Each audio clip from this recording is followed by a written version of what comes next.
to Jeff Cohen, who is one of our faculty members at Ohio State. He's an anthropologist, works in Oaxaca. We've been hearing a lot about Oaxaca recently. That it's come up frequently in the presentations. Oh, cool. So they're somewhat prepared to Excellent. hear about it. So look forward to your contribution to the migration piece.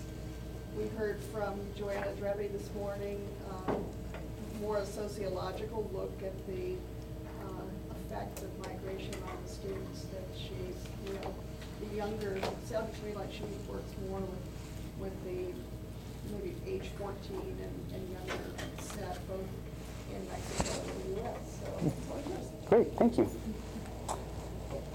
Well, thank you for inviting me here, and don't anybody go to sleep, I know. Okay. That's one of the things that's really cool is I'm an anthropologist and a magician, because I can take a room of 300 people and put them to sleep instantly. So I'll try not to do that while I'm here. So what I'm going to do today is talk about contemporary Latin American migration. I'm going to give you some general models, and it's stuff from research that I do, and so here's, I think it's probably the same map that you guys even have, but there's kind of 4 things that I'm going to try to jam in here, and we may not get to the 4th. We'll have to see how time works. But I wanted to talk about motivators. So this is going to be kind of general things in terms of what's driving migration, motivators for migration to the United States.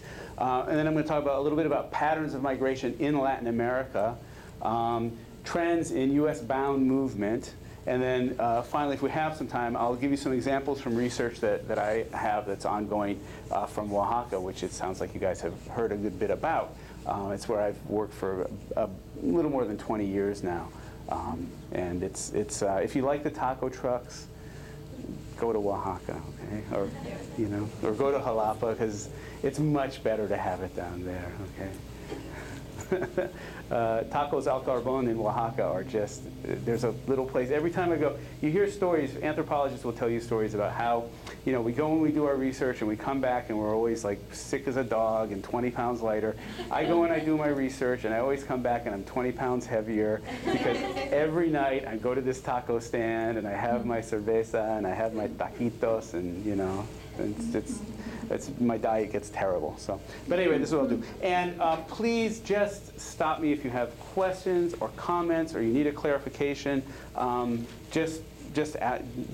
worry. Don't feel bad about interrupting me if something doesn't make sense, or if you disagree, it's fine. Just let me know, because I like that when we can do that. So what I want to do first is talk about migration and mobility, and just give you some of the basic pieces. And I hope it's not too repetitive. I was looking through while I was putting this together, looking through the syllabus that you had, and so I don't think this is stuff that you should have covered already. I think it should all be different. And of course, make sure you write everything down, because I'll test you on it at the end of the program. And if you have, I'm in the anthropology department, on the the website for the Department of Anthropology at OSU. So if you have questions or thoughts or anything after, just find me there, and feel free to email me.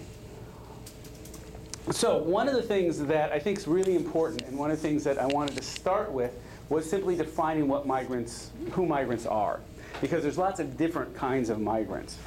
One of the very first conversations, well, not probably one of the very first, but one of the early conversations that I had when I was doing my research was with one of my key informants, a guy whose house I actually lived in. His name was Mauricio Garcia, in a little village in Oaxaca, and we had been spending the afternoon together doing some work and probably drinking a little too much.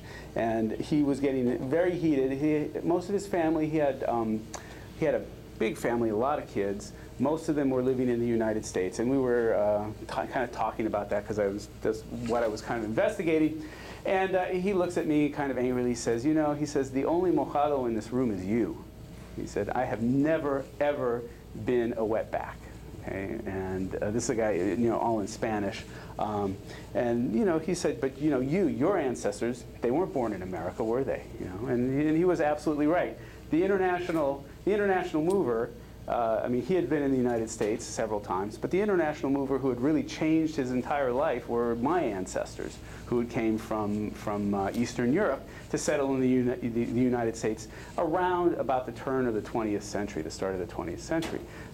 His ancestors had lived in North America, since whenever, so as far as he was concerned. So it's really important to remember that migrants are really diverse, and there's lots of different kinds. And most of us here are, in the United States as the descendants of migrants. And we may have been, migrants who were brought here by force, migrants who came here by choice, or even something in between, refugees and so on. So there's all different kinds of ways to think about this. And I put these up here, all these different kinds of movers, because I think it's important to think about the different sorts of mobilities that we have. So there are internal movers, and these are people who are staying within national boundaries, yet moving about. And most of us, if we've moved from one place to another in our lives, that's what we are. We're actually internal migrants. I've lived in Ohio, I grew up in Indiana, I was born in New York, I lived in Texas for a while. So, I'm an internal mover. I've done those sorts of things. Now, the thing about internal movers is that it tends to be a less costly kind of move than crossing a national border. Not always, but usually. International movers, then, are people who are crossing borders. They're crossing national boundaries. This can be very costly. It can bring big changes in language, in religion, in ethnicity. You're encountering all kinds of different populations as you're moving. Now, the one thing that's important to remember when we're talking about internal and international migration is this. If I was to take, say, a migrant from Western China and follow him or her to a factory in Shanghai, that's a move of well over 1,000 miles. That's a move that's gone through lots of different ethnic groups, lots of different languages, lots of different traditions. That move actually is a really costly move. There's all kinds of controls at work within China.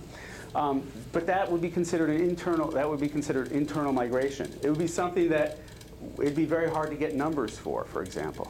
Now, an international migrant, think about this.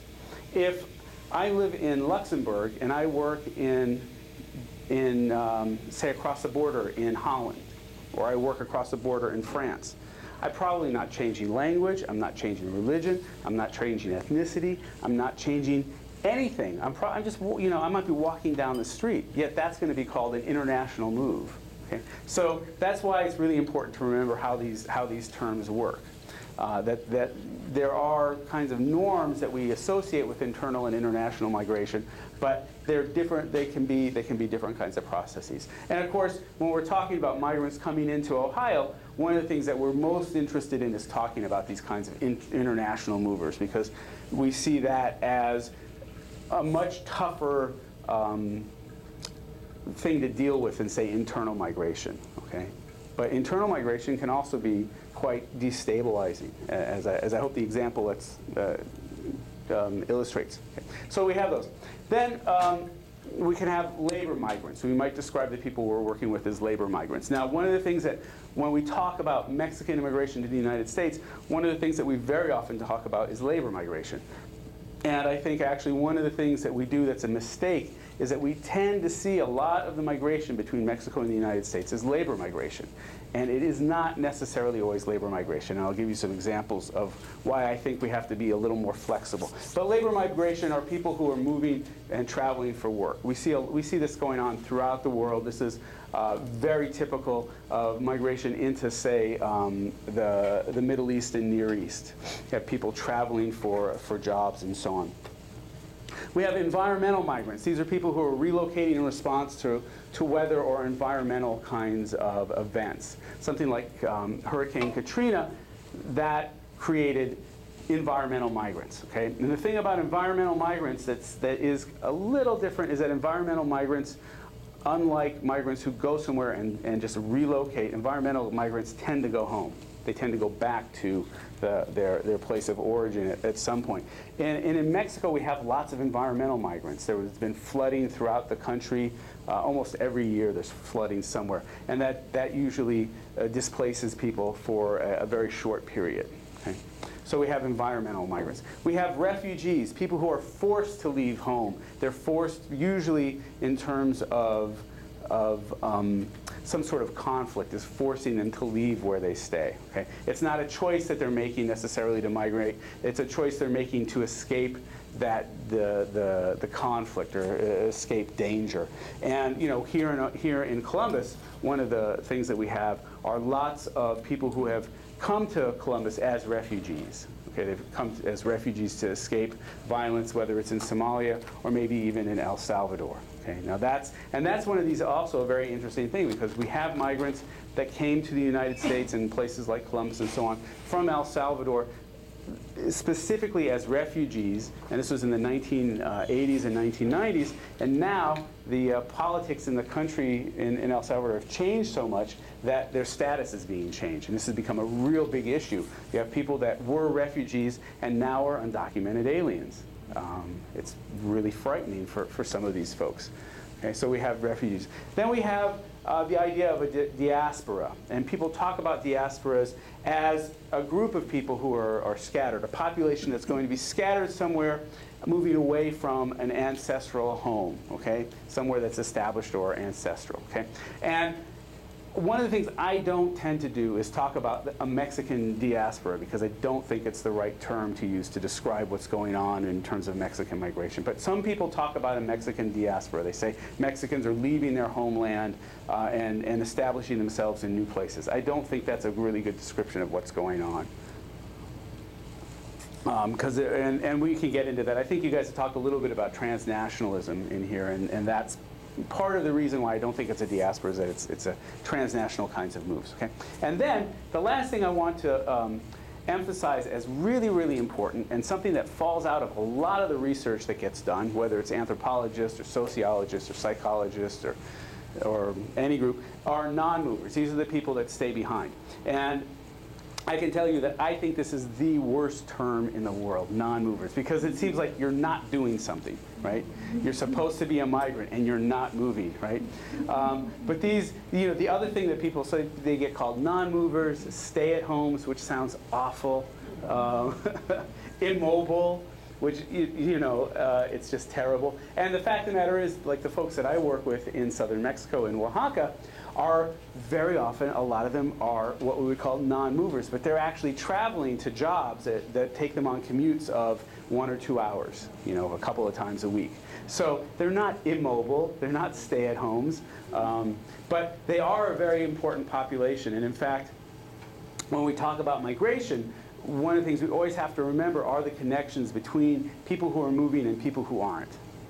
And because those are the connections that are going to inform, say, things like a transnational perspective. So thinking about non-movers and what's going on for those people who stay behind is really, really important. Okay? So those are just some of the ways. There are actually more terms, but these, I think, are some of the most important in terms of defining migrants for us as we do our research. Okay? And then, if we have our ideas of migration, of who the migrants are, then of course what we want to do is try to think about different ideas of what migration is. How are we going to explain what's going on in terms of mobility, in terms of these movements? And what most people tend to do is use what are called push and pull models. Okay? These are the dominant sort of model that dates back pretty far, 1966, but these are still very strong models in the study of any migration group. And I just tell you, I hope this looks familiar because this is downtown Columbus.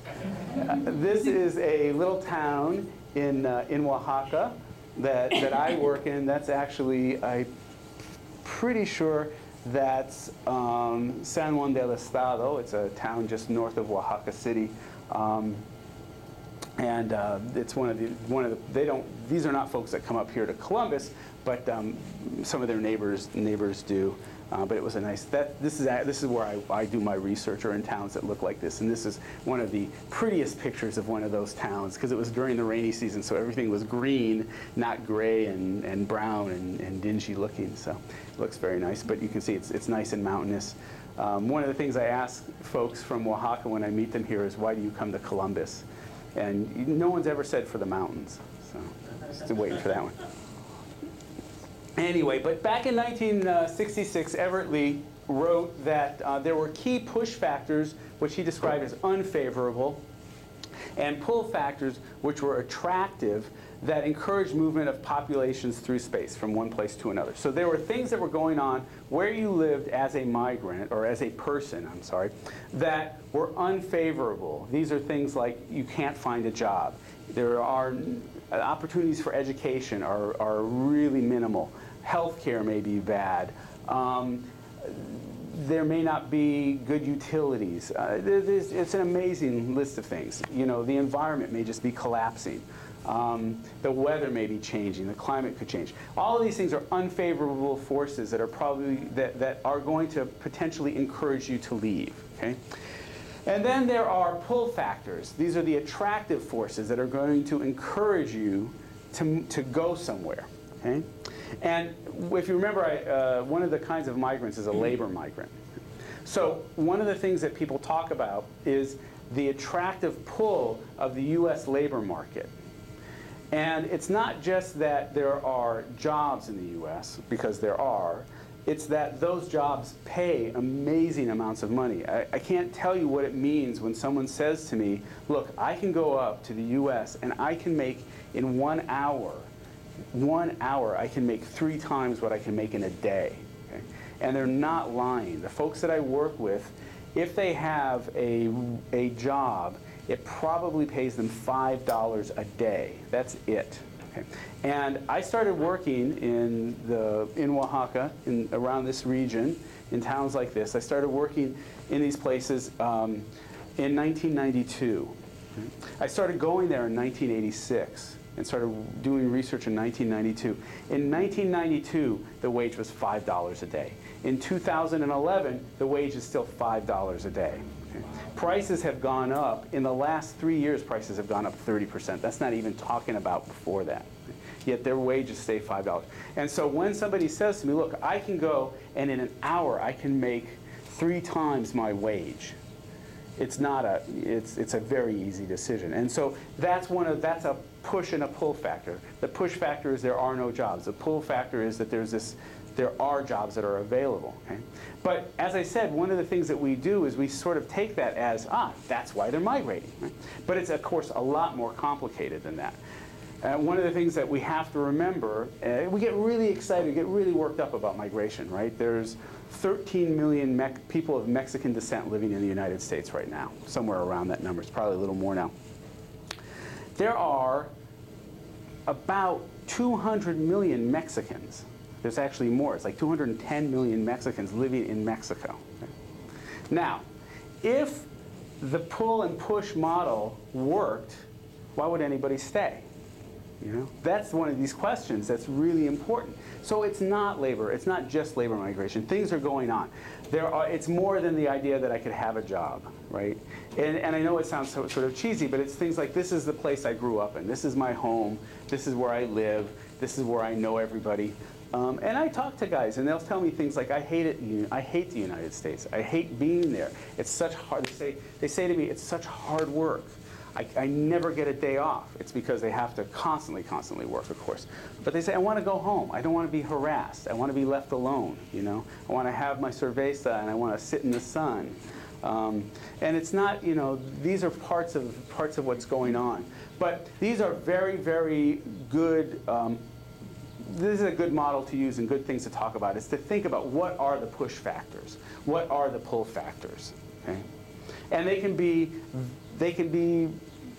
might seem insignificant, but they could be very important to the population that we're studying, okay? All right. So, see, this is just a list of some of the factors that might motivate mobility, okay? there's not enough jobs and there's low wages. There's not much of an opportunity for entrepreneurism. Labor might be forced.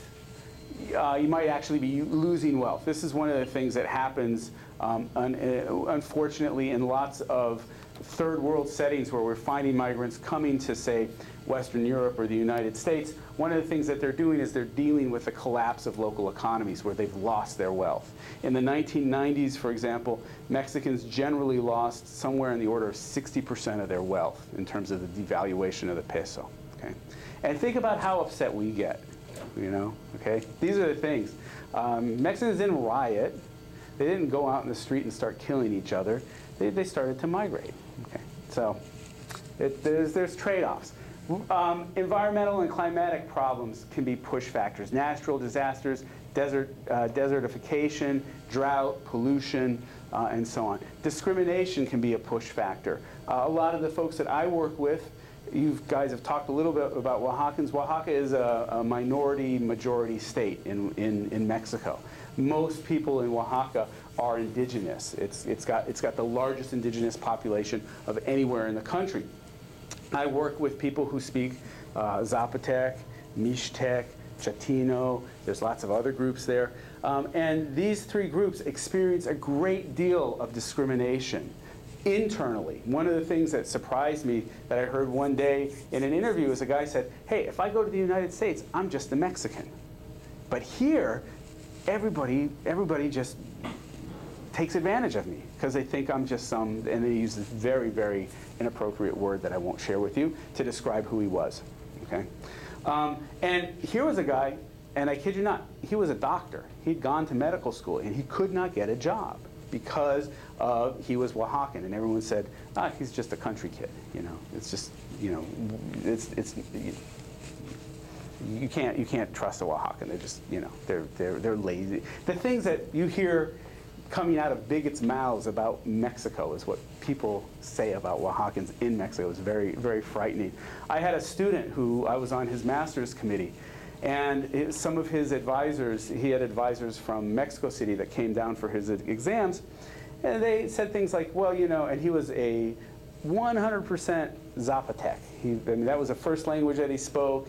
He was that, you know, he was from a town that was an indigenous town. It had been an indigenous town. It was actually a town that we know had been in existence well before the Spaniards even came to the Americas.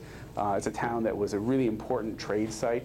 And we're in his defense. He wrote this wonderful dissertation about migration in his village, and it's from his perspective and the perspective of people around him.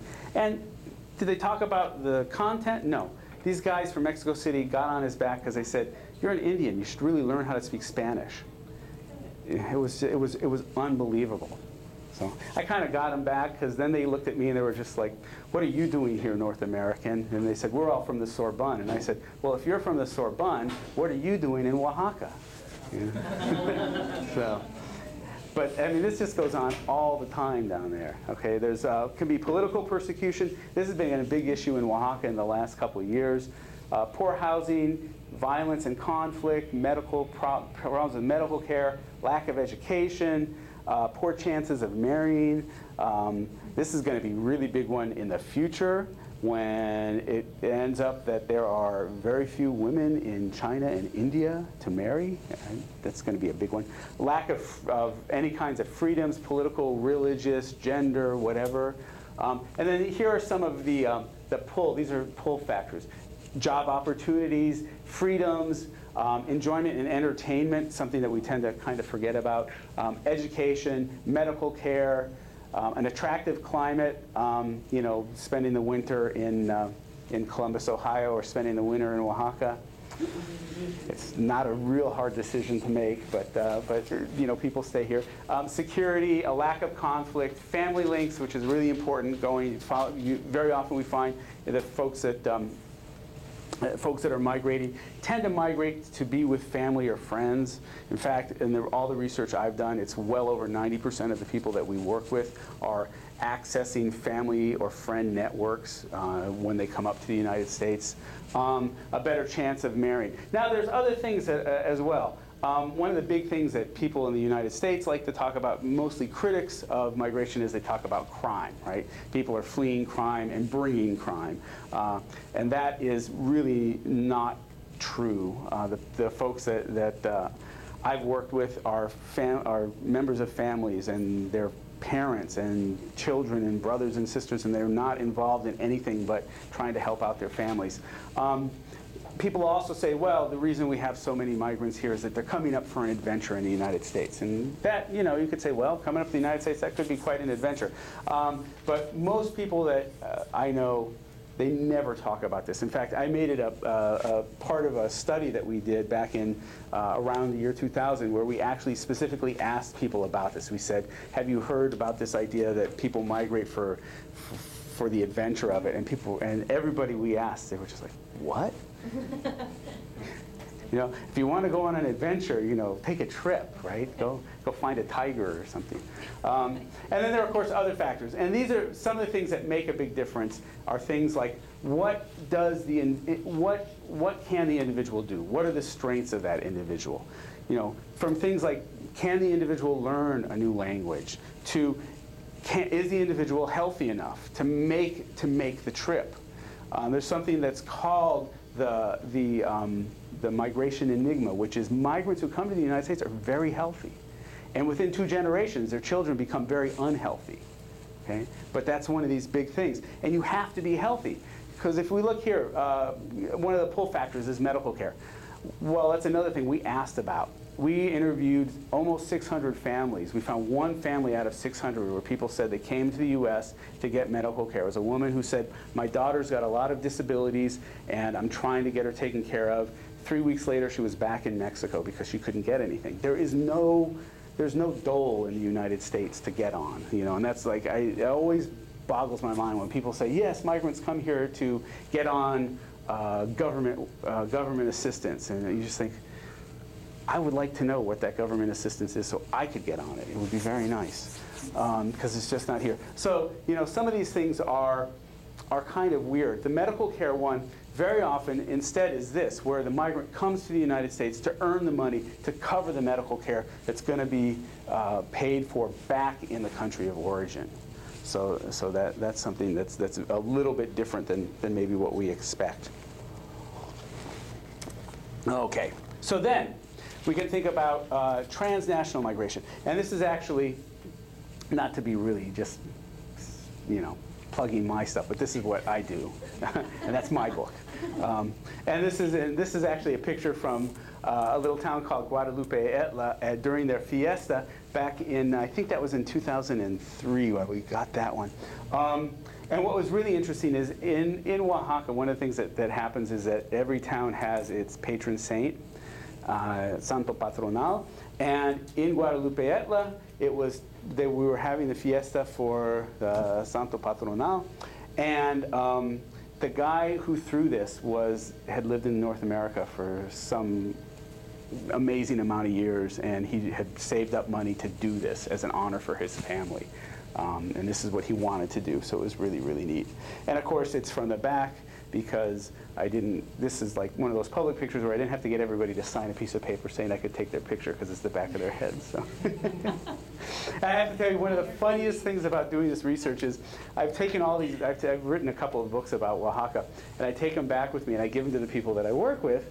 And you know, when I'm writing them and I'm getting the pictures in there, my editors are saying things like, do you have permission from everybody to put their picture in this book? And of course I say, yeah, I have like I ask people, can I take your picture? And they say, sure. And I had this picture of this friend of mine who I'm very close with still in another book. And you know, I brought it down and I gave it to him. He's just like, why didn't you put in a better picture of me? He said, I don't like this picture, you know? So it's very funny, the kinds of differences that you have. Well, anyway, if we think about transnational migration, I won't spend a lot of time on this, but it takes us beyond, say, push and pull models. And it takes us beyond this idea of internal and international migration, because transnational migration is, in fact, something that is not really new, but is kind of qualitatively and quantitatively different than the migration that we tend to think about. Transnational migrants, they move in a very circular fashion, and they rely upon very strong familial bonds, kin networks, community networks, regional networks sometimes, to support their moves. There's usually flows going back and forth, okay? So it's not just from, say, point A to point B, but things are going back and forth. So one of the things that comes from Oaxaca that made a bit of a splash 2 years ago in California was quesillo, which is a kind of string cheese that Oaxacans eat. Okay? So quesillo showed up in California, but here's the problem. Quesillo is not pasteurized, so it's illegal to bring it into the US.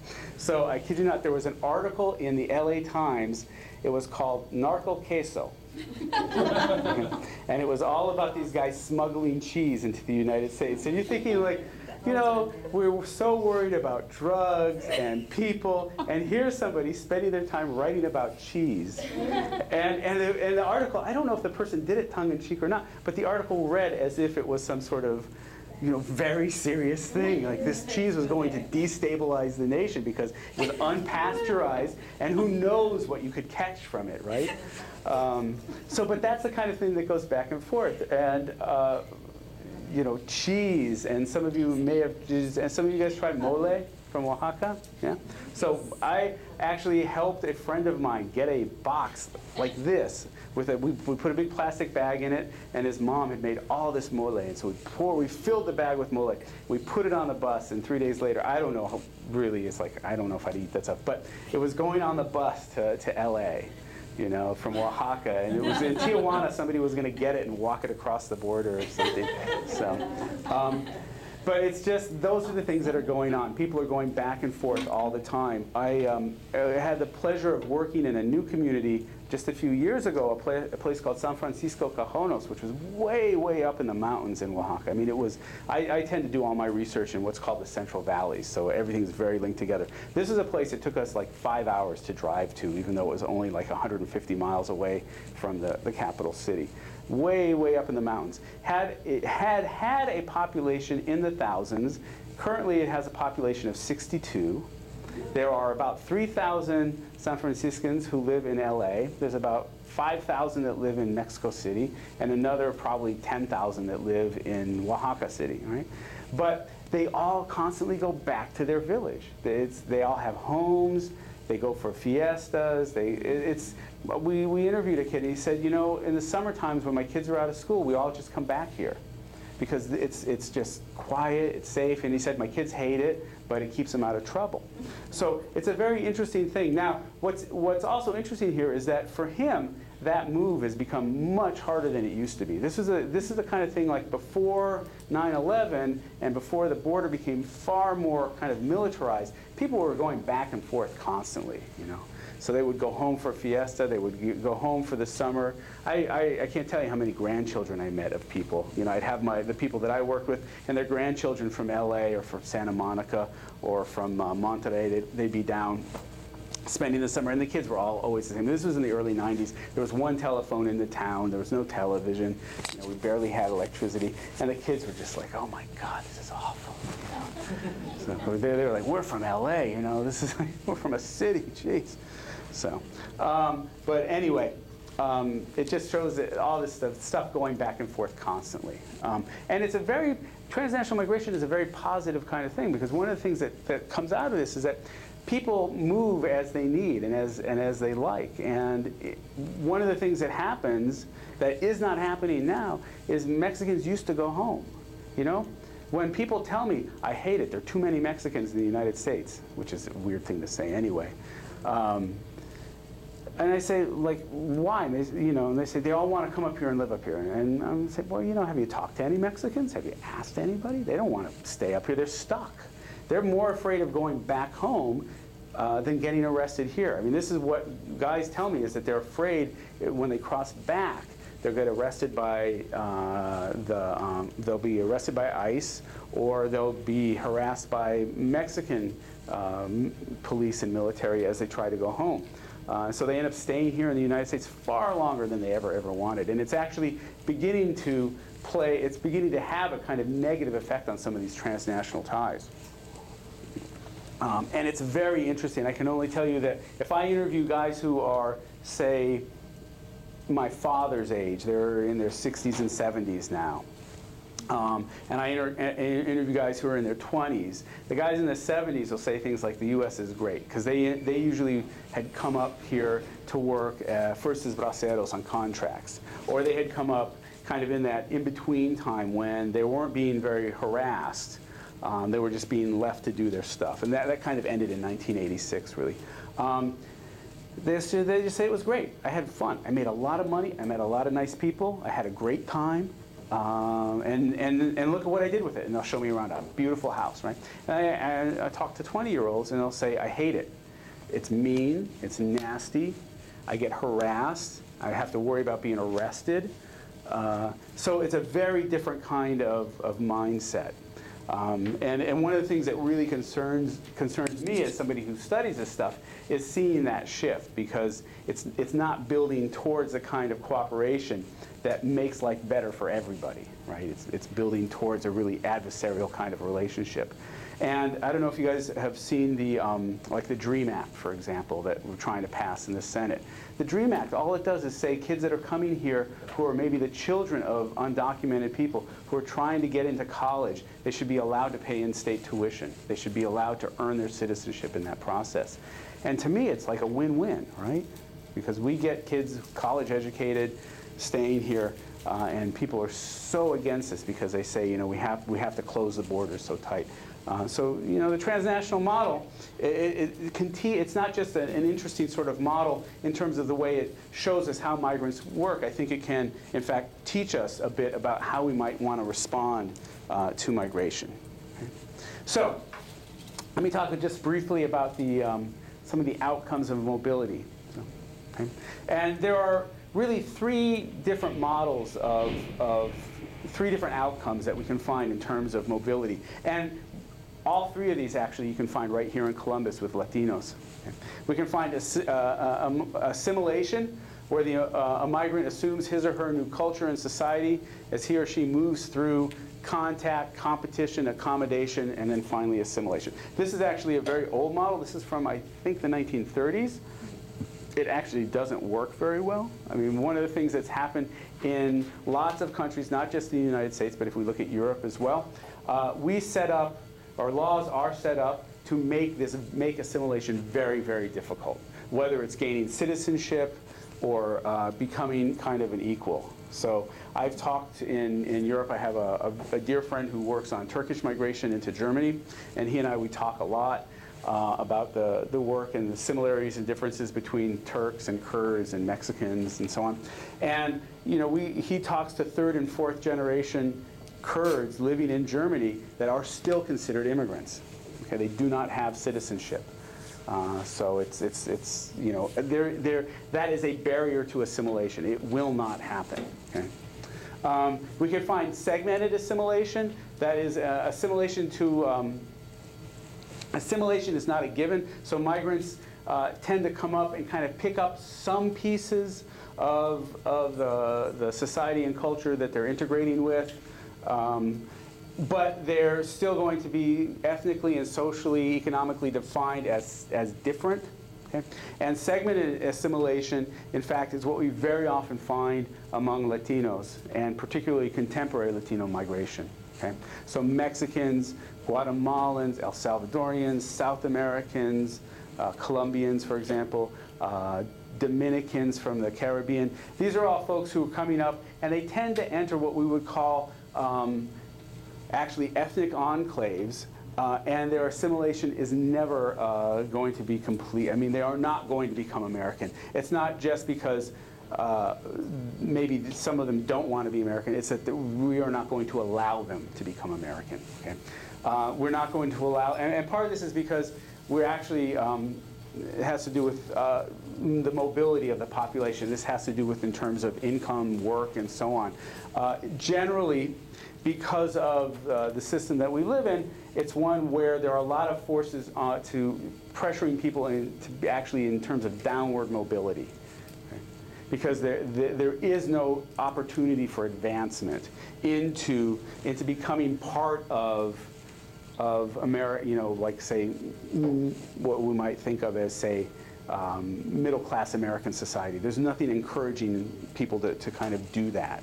And in the past, it really was. I mean, one of the reasons we have two or three very different populations, Latino populations here in Columbus. One is a much older population that is well integrated, and it's in part because that population had the opportunity to be integrated. The new population, the folks that you're meeting at some of these taco stands and all, these are people that are not being given any opportunities. Okay? And even their children aren't getting opportunities. So they end up basically living in what we would think of as ethnic enclaves, which is probably a very nice way to say ghettos. And they're very isolated. So the Mexicans that I work with here in Columbus, you wouldn't know they exist. I mean, unless you go find them, you will not see them. Okay? It doesn't mean that they're evading the law, and it doesn't mean that they're escaping harassment and discrimination, but they're invisible. They're invisible to most of us. So assimilation doesn't really work very well.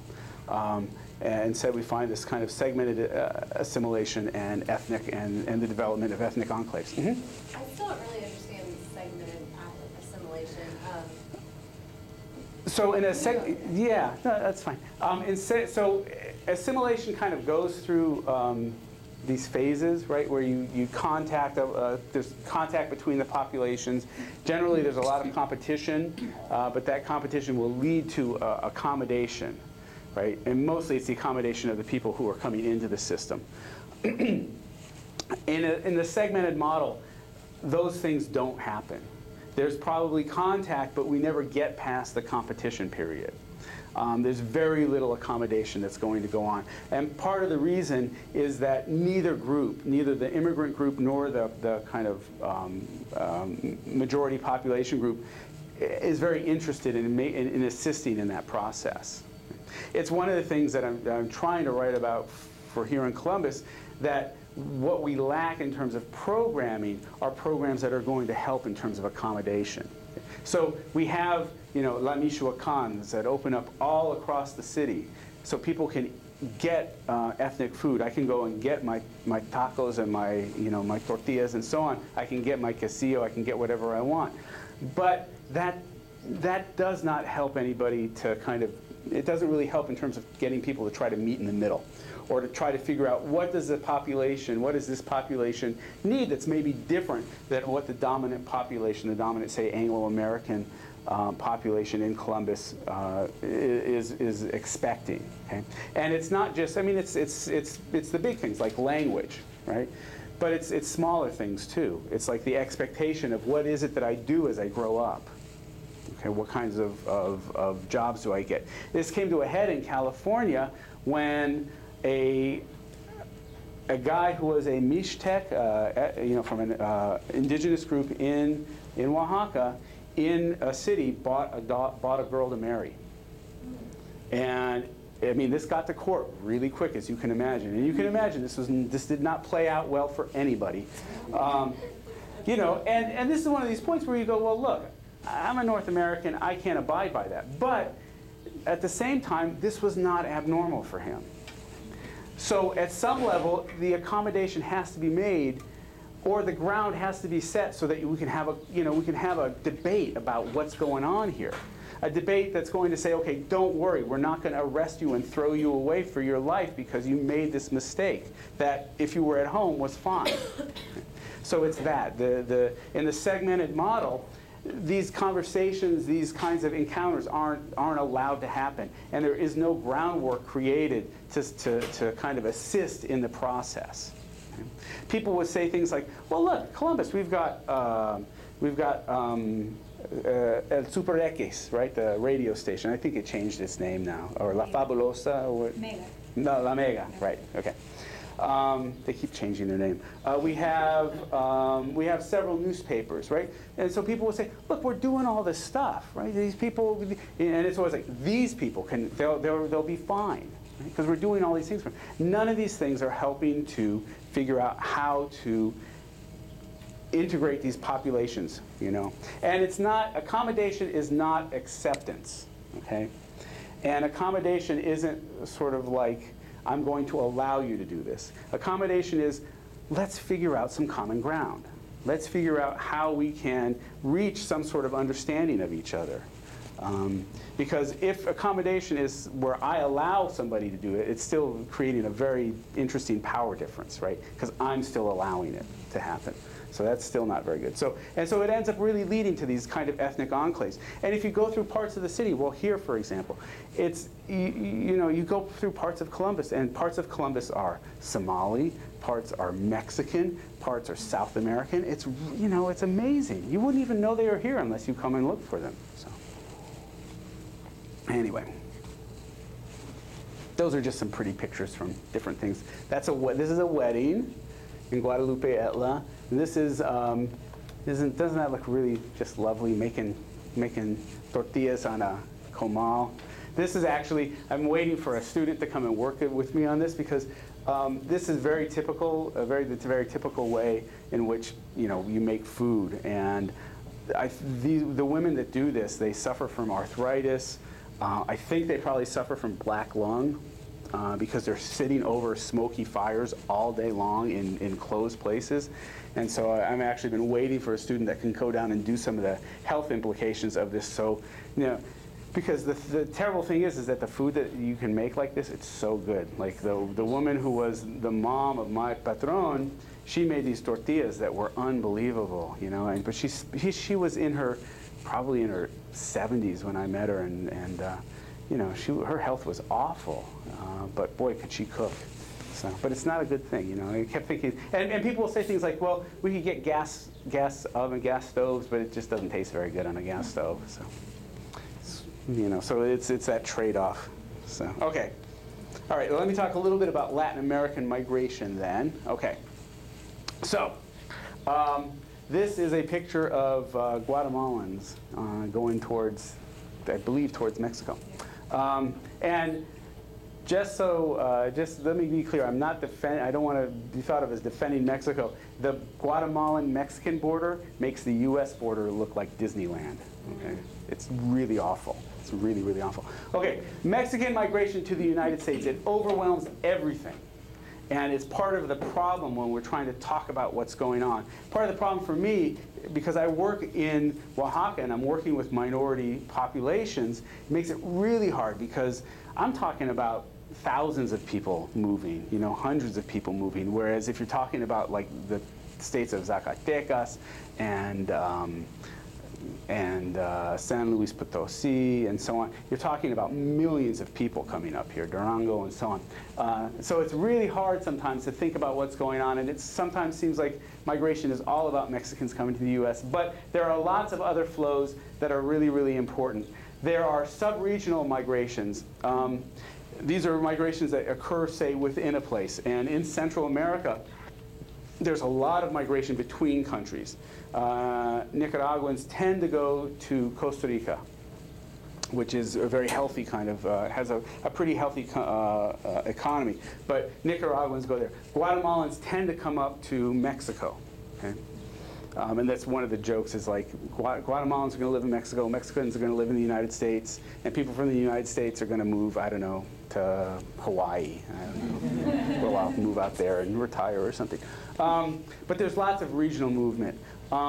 There's also, one of the sub-regional movements is in South America, between all the South American countries. Brazil's economy has been just booming. If you've probably all sort of seen some of the stories about that. And so Brazil is actually attracting people, Colombians, Peruvians, Bolivians. They're all going, even Argentines are going to Brazil. Now it means that they probably have to learn a new language, but they're doing that because they're going in, and of course they have to learn Portuguese. But that doesn't seem to be slowing down the movement at all. There's also a lot of movement into Peru, which is very interesting. Peru has a very large Japanese minority. Its former president was Japanese. Now their former president who's in prison, you know. Okay. But there's all kinds of interesting movement going on everywhere, and we just forget about this. There's also kind of a very interesting regional movement that's international to Europe. South Americans go to Europe more than they come to the United States. And they go specifically to Spain. And up until last year, Spain had a law, it just changed just this last year, a law that said if you were from a former colony, you had a right to live in Spain. And it was, I mean, it's more complicated than that, but there were all these communities. There was like a very large Colombian community in Spain, a very large Peruvian community in Spain, and it was because it's an easy place to get to. Okay, that's changed now. Spain has become very, very obnoxious about its immigration rules lately. And then there's Caribbean migration, which is also kind of unique. Because of Puerto Rico, there's a very, and in fact, because of both Puerto Rico and Cuba, there's very interesting patterns of migration. Cubans, if they can get a foot on the United States, they're a refugee. Okay? It's one of the reasons why when you read about Cubans coming to the U.S., where it's always the boats are being, caught on the water, because if the boat gets to a dock, that's it. Okay? A Cuban, it's by law, if a Cuban puts a foot on North American soil, he or she is a refugee, just like that. Okay? But Puerto Rico also serves a really interesting, an interesting role, because if you're in Puerto Rico has that odd status, right? You're a U.S. citizen, not entirely, but you actually are.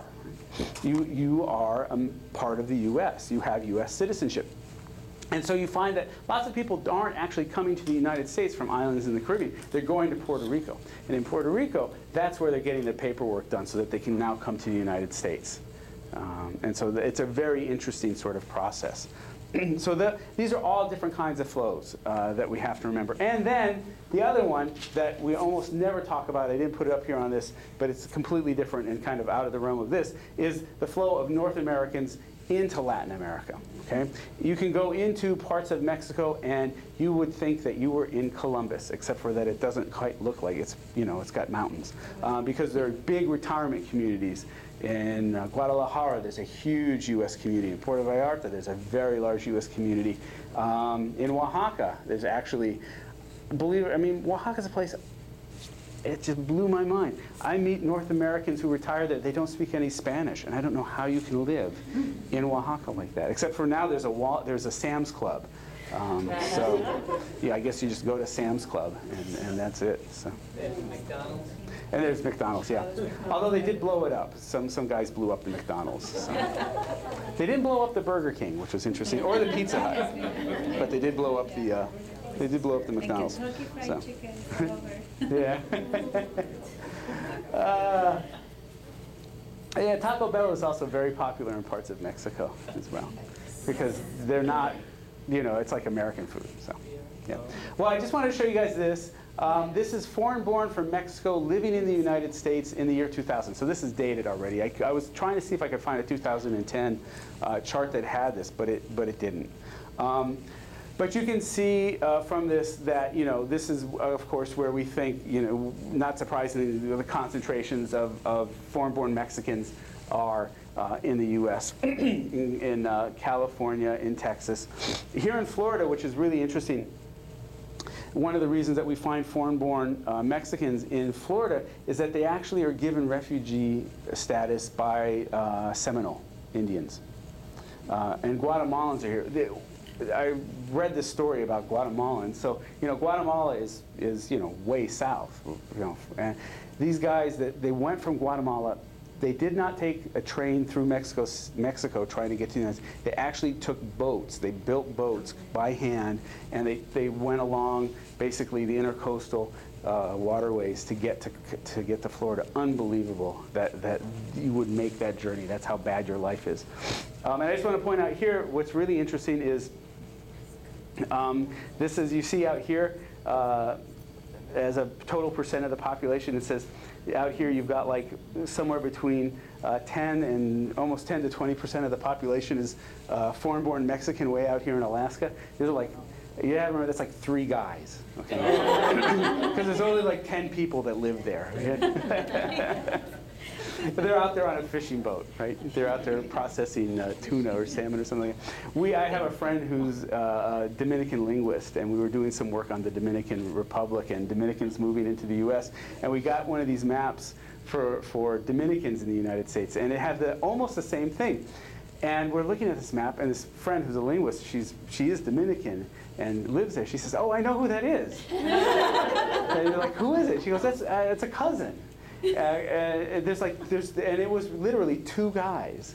It was this cousin of hers and a friend who went up there to work on a fishing boat, and they were making a ton of money, and they were getting ready to go back to the Dominican Republic. So. It was so funny. So this is all you have to remember in terms of sizes, and of course, so we're kind of in here, and you don't see really anything in Ohio. I think if in the 2010 map, Columbus is probably going to show up. Jeff, Victor Mora was here yesterday, and he did have the 2010. Oh, did he? And right in the middle of Ohio. Yeah, it's Franklin County, and it's probably red now, isn't it? Yeah, I'm not surprised, because it's just exploded the population here in Columbus. Here, Cincinnati the same way, and Cleveland as well. Actually, this map was colored in a lot more of the United States altogether.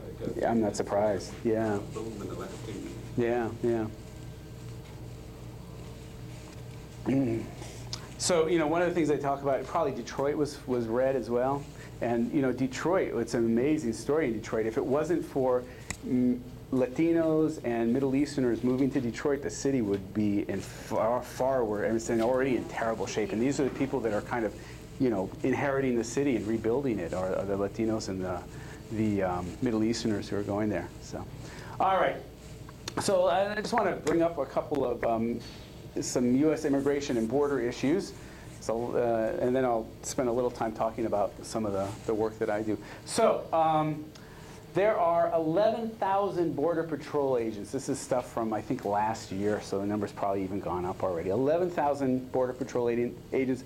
89% of those agents are working the U.S.-Mexican border, okay? In contrast, there are not even 1,000 working the 4,000-mile U.S.-Canada border. And this is, of course, one of the things that upsets people when you talk to them. They're migrants to the United States, because they'll say, like, why are they harassing me? Right? Why? Right? And one of the things that's also really important to remember, anybody offhand know the biggest undocumented population in the Boston area? Irish. Yeah. When was the last time you heard about Irish being discriminated against and harassed and deported? Doesn't happen unless they get caught with guns. The Irish are the biggest undocumented population in the Boston area. Not Mexicans, not Dominicans, although Dominican community is very large in the Boston area right now. It's not Portuguese, Canary Islanders, it's the Irish. But there is, unfortunately, this very kind of ugly racism that goes along with the migration debate. And one of the reasons why the majority of agents are on the U.S.-Mexican border, it's not just because of the economic differences between our two countries, it's because there is this idea that you just don't want Mexicans in the U.S. Okay? Mm-hmm. The other thing about the blue-collar workers and the white-collar workers and most of the illegal immigrants, white-collar workers are Canadians. And those are taking the jobs that most Americans will want. Yeah. But they have all this rhetoric that, it is Latin Americans Yeah. that get the jobs. Taking these jobs. Yeah, Yeah. taking Yeah. the jobs Yeah. while other illegal immigrants are taking jobs that are $80,000 a year. Yeah, yeah. And highly skilled immigrants. The United States seeks highly skilled immigrants, whatever field. We seek them out, and we will encourage them to come to the U.S., and the government will help them with their paperwork. Okay? How many miles is the U.S.-Mexico border? It's about 1,200 miles, is it, I think? Isn't it? I think it's somewhere around 1,200 miles. Okay, so, and in 2004, there were just a little over 1 million 100,000 apprehensions of immigrants on the southern border. These are just some of the statistics I was able to find. 473 deaths in 2005, and 260 in Arizona alone. Okay. And then we have this thing, the Secure Border Initiative, a multi-year plan by the Department of Homeland Security to secure the nation's borders and prevent unauthorized migration. Right? This is like one of those pie-in-the-sky things that we like to talk about. And so this is what it's doing. It's a $2 billion that's going to private firms to integrate networks of sensors, night vision scopes, ground vehicles, aircraft, unmanned aerial vehicles to basically manage the border, to control and search that border. And it's just an amazing amount of money that really, one of the things this is doing, I don't know if you guys have talked about this, one of the things these programs are doing is driving the drug trade. Because the only people that can afford to kind of counteract this are drug runners. So drug runners are not getting into the immigration business. So one of the guys that I work with in 1992 spent one of his first trips to the United States. Cost him almost nothing. He bought a bus ticket, went to Tijuana, got out in Tijuana. His brother, who had a green card, drove from Los Angeles to pick him up, went back across the border, and went and found a job. Okay? In 2002, he spent $5,000 to get across the border. And that was money he had to pay back, money he didn't have. So, that's another piece of this puzzle. When we talk about pulls and push, one of the things that's people think about, and migrants are not just like saying, okay, I'm off, I'm going to go, I'm going tomorrow. They're doing things like figuring out, do I have the money to do this? How much is it going to cost? How am I going to find a coyote? What do I need to do? So it's a really, really complicated thing. Back in the early 90s, one of the guys that I had who was working with me, he was an undocumented immigrant in the United States, and I kid you not, he worked in the mail room at INS in San Diego. He can't, now he can't get a job, and he's college educated. So. One of the kid I employed as my assistant, because he spoke English and Zapotec and Spanish, and so we could work. It was very hard working some of the interviews with some of the older folks in the town that I lived in were monolingual Zapotec speakers, and my Zapotec was terrible. One of the things that people will tell you when they're anthropologists is this, yes, I learned the native language. And I learned a little bit of the native language, but I learned the native language in 1992, and at that point it was almost dead. So it was probably about 60 to 80% Spanish with indigenous stuff thrown in, right? And I could understand a lot of what people said because there was so much Spanish in what people would tell me. But I wanted to interview the two oldest people in the village, and these are people that had been born just after the start of the 20th century. They had actually been children during the Mexican Revolution and had remembered stuff, and so I really wanted to talk to them. I didn't know how to talk to them. They didn't speak Spanish. So I had this kid who was helping me out, and he spoke, he grew up speaking Zapotec, and he spoke Spanish, and then he learned English in Oregon. He had gone to high school in Oregon. But he was back. And so we sat down with his grandmother, and we started asking her questions, and we realized that, one, she had no idea what he was saying, and two, we had no idea what she was saying. So then we sat down with his mom, and we said, okay, how do we ask her, we said X, Y, Z, right? And we had all. And so we finally tried to figure out the Zapotec that we could ask his grandmother these questions. And then we taped the whole thing. And we had to have his mom translate it into Spanish. And then he and I would listen to it, and I would ask him questions because he knew enough English that he could help me if I couldn't figure out what some of the stuff was. So it was very, very complicated. But that's the kind of stuff that you don't think about maybe sometimes when you're looking at these things with immigration. Anyway, this is the lovely fence, of course, that we have. Separating Mexico and the United States, and this is the Mexican side and the U.S. side. So I don't know if you guys have ever been in any of the border cities, but they're not very fun. They're places to really go to and get out of as quickly as you can. It's about 2,000 miles. Is it 2,000? 1,900. Not 1,000. Okay. Okay. Yeah. That's cool. Thank you for. See, this is why you need a smartphone. Smartphone for absent-minded professors. Was that just a fence, like a? Yeah, it's just a fence. It's just a corrugated iron fence. Yeah, that they put up to separate. Yeah, and It's across the whole, like 1,900 miles? it's not. It doesn't cover the whole thing yet. It covers. I think it's about 1,000 miles of it now has been fenced. But they're trying to make it? They want to make cover the whole thing. Yeah. What's that? I don't know how high it is. It's not the kind of thing you can actually put a ladder up there and get over it. So, I mean, it's not, but you wouldn't do that because you'll get caught. So, and people dig underneath it, of course. It's not like a real. It's more like of a pain in the butt, you know, than a real. It's not going to. It's going to discourage some people, but not most people. And of course, the other thing is that this, you know, the other thing that you want to understand too is that this region that's on either side, and it goes, I think it's about 80 miles on either side, is called the zone. And in that zone, there's a lot of free movement, actually. Because a lot of people on this side, on the Mexican side of the border, are going to come for jobs on the U.S. side of the border, and flow is made very easy.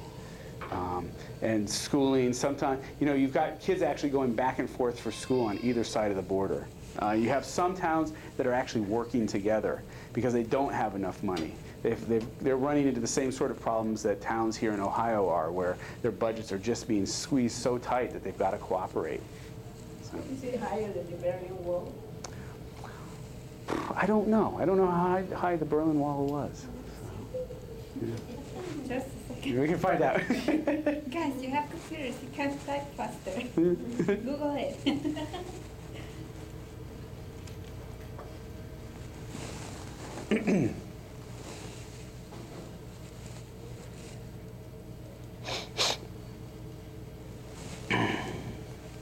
Well, while we're seeing how big those walls are, this is part of, these are just some, I went in and I went to websites that are on either side of the migration debate, because I didn't want it just to be my opinion, right? I wanted to actually pull other people's opinions and see what they have. So I pulled both people argue, these are arguments both for and against migration. And the people who say, you know, migration is not a problematic thing are going to, you know, on this side are going to make arguments that immigrants are not, in fact, taking jobs. What they're taking are jobs that nobody really wants, okay, which is almost always the case. Okay?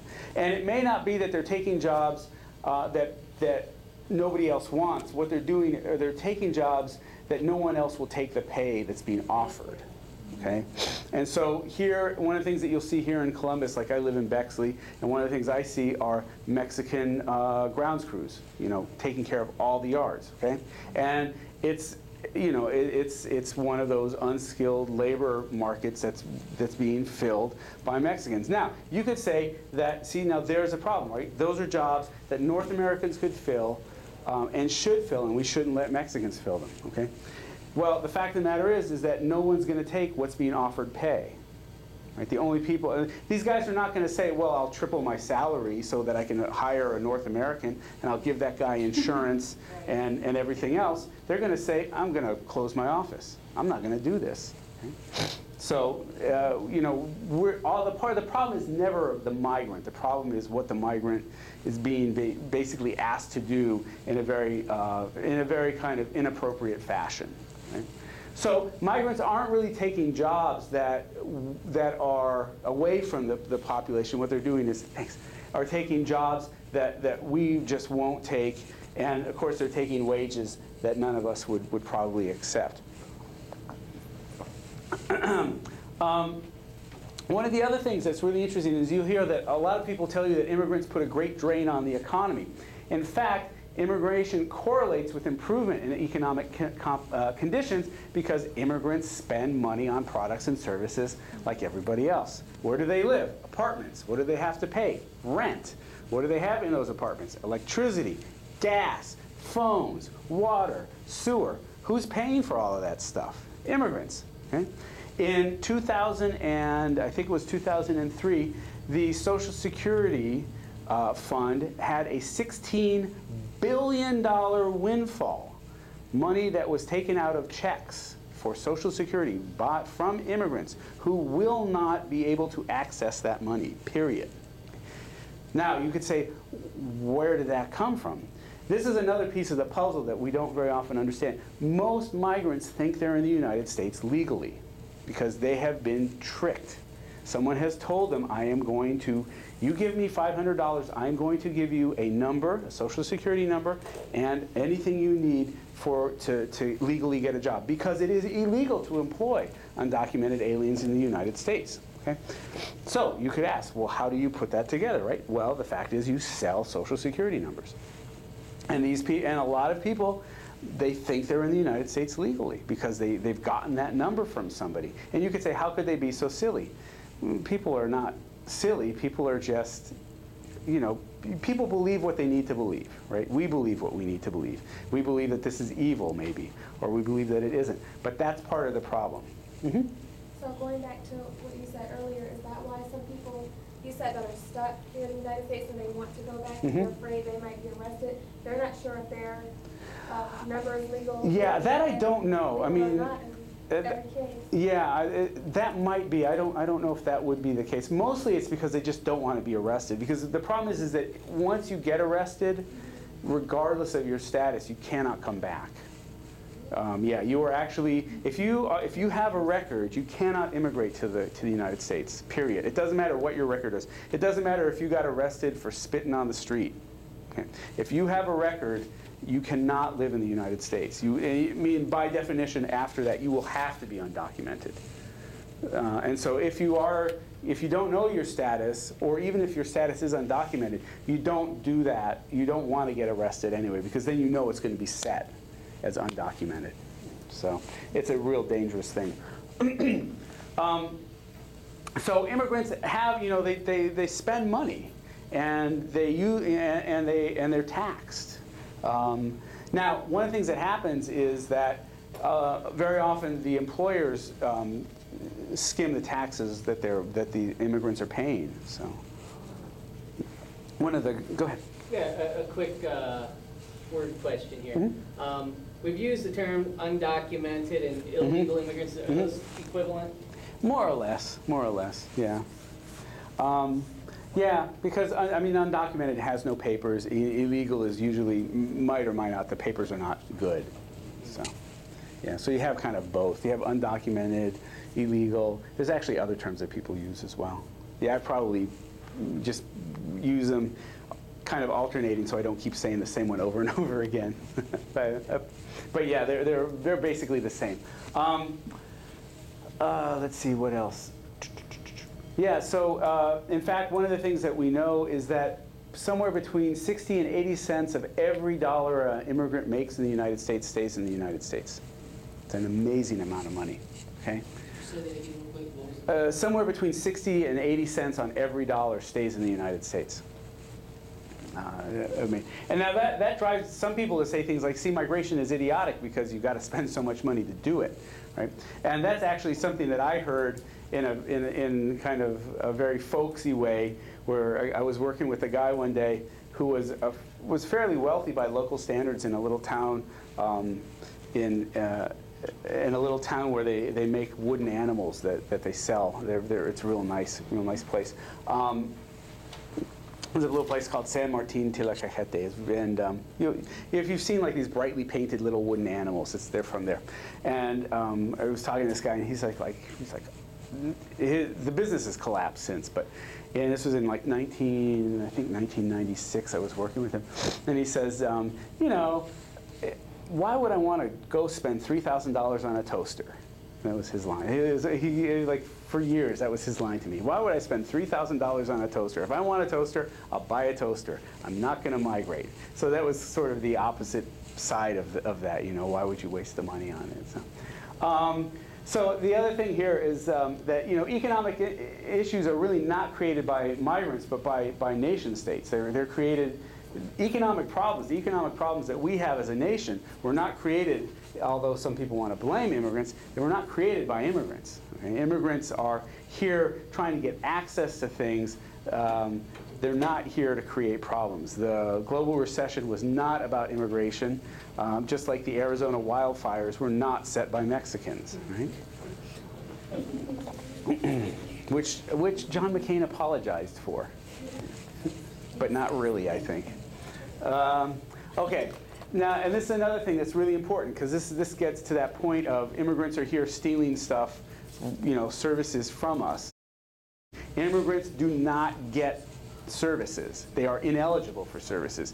You cannot get things like Social Security without a real number. You can't get Medicaid, you can't get Medicare, you can't get food stamps. You need to be able to show your status, okay? And this leads to this one, which is that most migrants are very young and very healthy, and they're not accessing health care in the United States. And in fact, lots of public agencies are forbidden by law from asking people about their immigration status, but that doesn't change the fact that most migrants believe if they go into a hospital, they're going to be arrested. Okay, so they just don't. They tend to go home. And it's just, think about how expensive healthcare here is in the United States. People do not come here for healthcare. People go to Mexico for healthcare, right? You don't come to the United States to get your teeth cleaned. It's too much money. So one of the things that's also really important, this is a point that I really am strongly in favor for, is that if we legalize lots of avenues for migration, it would be much easier for us to control it. And it would be much easier for us to legally tax and enforce rules on migrants. Now, one guy that I met one guy who had a green card. He had gone through the reforms of 1986. In 1986, President Reagan actually passed what was the last set of major reforms to immigration. It was the Immigration Reform and Control Act of 1986. And what it did was give most people that had been in the United States, and I don't remember how long a time it was, but it gave them either citizenship or they were alien or landed alien status, so they could stay in the country and they could work. So this guy had his Social Security number from that point and had spent about 20 years, and he retired and was collecting his Social Security in the village. Right? And he was just living the life. This was in 1992, he had the best TV in the whole town, So it was like one of like 5 TVs, but the best way, he had this huge radar satellite dish in his yard, which he didn't need. Now they have cable. But there was a time in 1992, there was one telephone for a town of 3,000 people. And today, since about 2004, there's an internet cafe. Most of the guys I used to have to wait on a line for 2 hours for a telephone. They'll have cell phones now, so things have changed a lot. But anyway, that's in part some of this money from the U.S. going down and really encouraging development, right?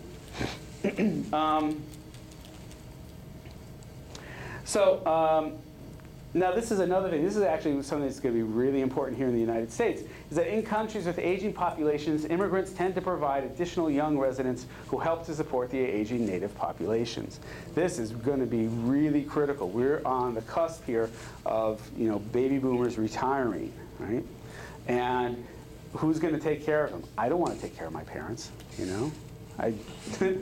That's why I live in Ohio and they live in Indiana, so I don't have to do that. I can go visit them. You're not that far away.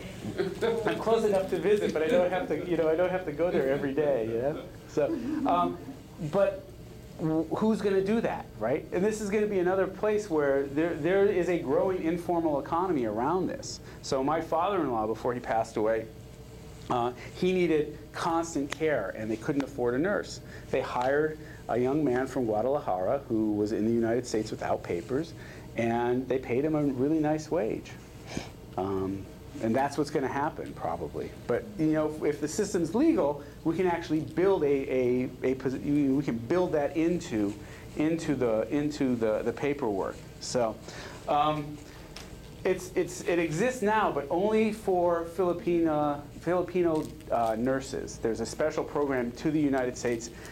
If you're from the Philippines, you get landed status coming into the United States as a nurse, which unfortunately has led to a shortage of nurses in the Philippines, which the Filipino government is very upset about. And that brings us to these no's, because one of the arguments against migration is this brain drain at home. And what brain drain means is that your best and brightest are leaving, right? They're leaving to go somewhere else. And that's in fact what's happening in the Philippines with nurses. They need nurses to come home, and they won't, because they can make like 5 times their income by coming to the United States. So those are, that's a real, I mean, that is a real touchy thing. And in most of Latin America, we're also going to see a real growth of older citizens. One of the small government agencies in Oaxaca kind of did this piece where they kind of projected out populations, and the towns that we're working in now are just going to collapse in the next 50 years. And they're going to collapse under the weight of elderly who are not being supported. And it's a real question as to what's going to happen in these situations. If all the children are leaving as migrants, one of the things about transnational migration that's really positive is that support network should be there for the elderly. But we don't know if that's going to continue or not. So it's going to be very interesting to think about. I have a student that works with Somalis. And she actually works in South Africa with Somali refugees in South Africa. And one of the things that she's noticed is that Somalis, through the 3rd and 4th generation in new destinations, continue to support family back in Somalia. And she said the amazing thing, the thing that really shocked her, is that sometimes these are like young kids who have, you know, like part-time jobs that they do while they're going to school. And they're sending money to people in Somalia that not only do they not know, their parents don't even know. You know, because that's how removed they are. But there's still that familial connection. So that's one of these things that'll be really interesting. So, you know, some people argue that migrants are going to take jobs away from U.S. citizens.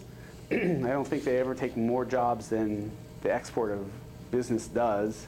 But, you know, that's something. They access the welfare state for aid and support, which I think I've pointed out they can't do because mostly they're not allowed to. They replace American traditions and practices.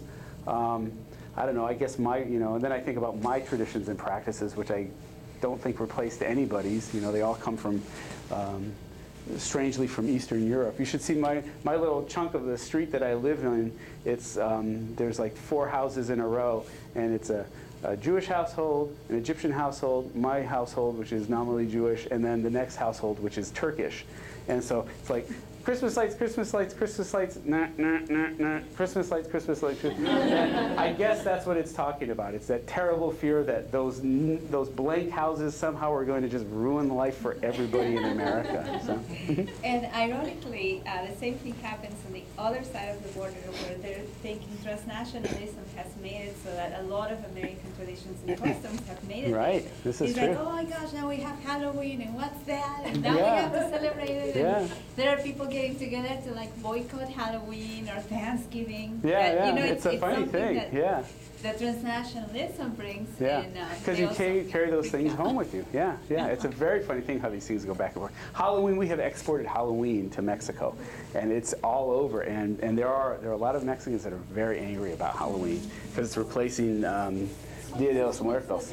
Yeah, Yeah, actually, Day of the they Dead. make that. Yeah. And even Yeah. in kindergarten, the altars will have the skulls Yeah. with the scary things and bloody stuff, which It's you know, not- it's yeah, not. it's not But wrong. now Yeah. they have it, and kids will want to put that part as a, you know, to follow the tradition. They will do it, but now they paint faces like mimes and put that. yeah, I mean, that is just yeah. to Santa me. Claus. I mean, even to me, I'm not Yeah. that old, but it's like.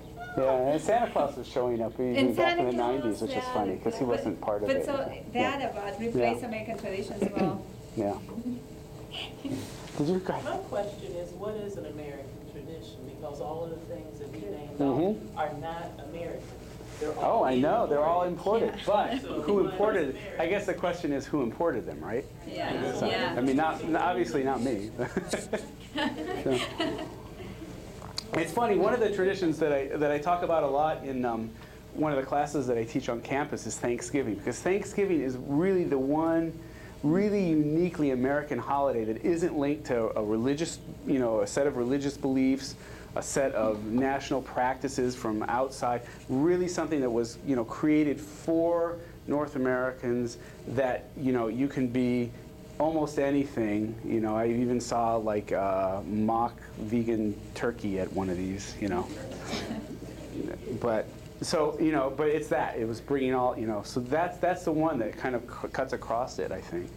But there aren't very many like that. Halloween is not American. No, no. Although it's Yeah. become Americanized, I think, the version that we celebrate. So, Everything is yeah, important. yeah. Oh, everything, yeah, yeah. Everything is Oh, absolutely. You Yeah. can't say somebody's going to replace American traditions when Well, the American this, traditions aren't really. right, this you have to think about who people are talking about, okay? So one of the things that this is about sometimes is it replacing Christian traditions, right? Is it perhaps a Muslim practice that obviously is very anti-American, that people might say? Or, yeah, or is it, and I don't mean to be obnoxious about this, but it's kind of the way these things happen, is that idea of American tradition becomes, is it a threat to American Christianity, right? And so they'll see, say, Latin American Catholicism as a threat. And that was one of the reasons why Texas is not bigger, is that Texas was afraid that there would be too many Catholics. So, you know, we don't tend to think about that breakdown in North America anymore, the Catholic Protestant breakdown. But it was very important in these traditions.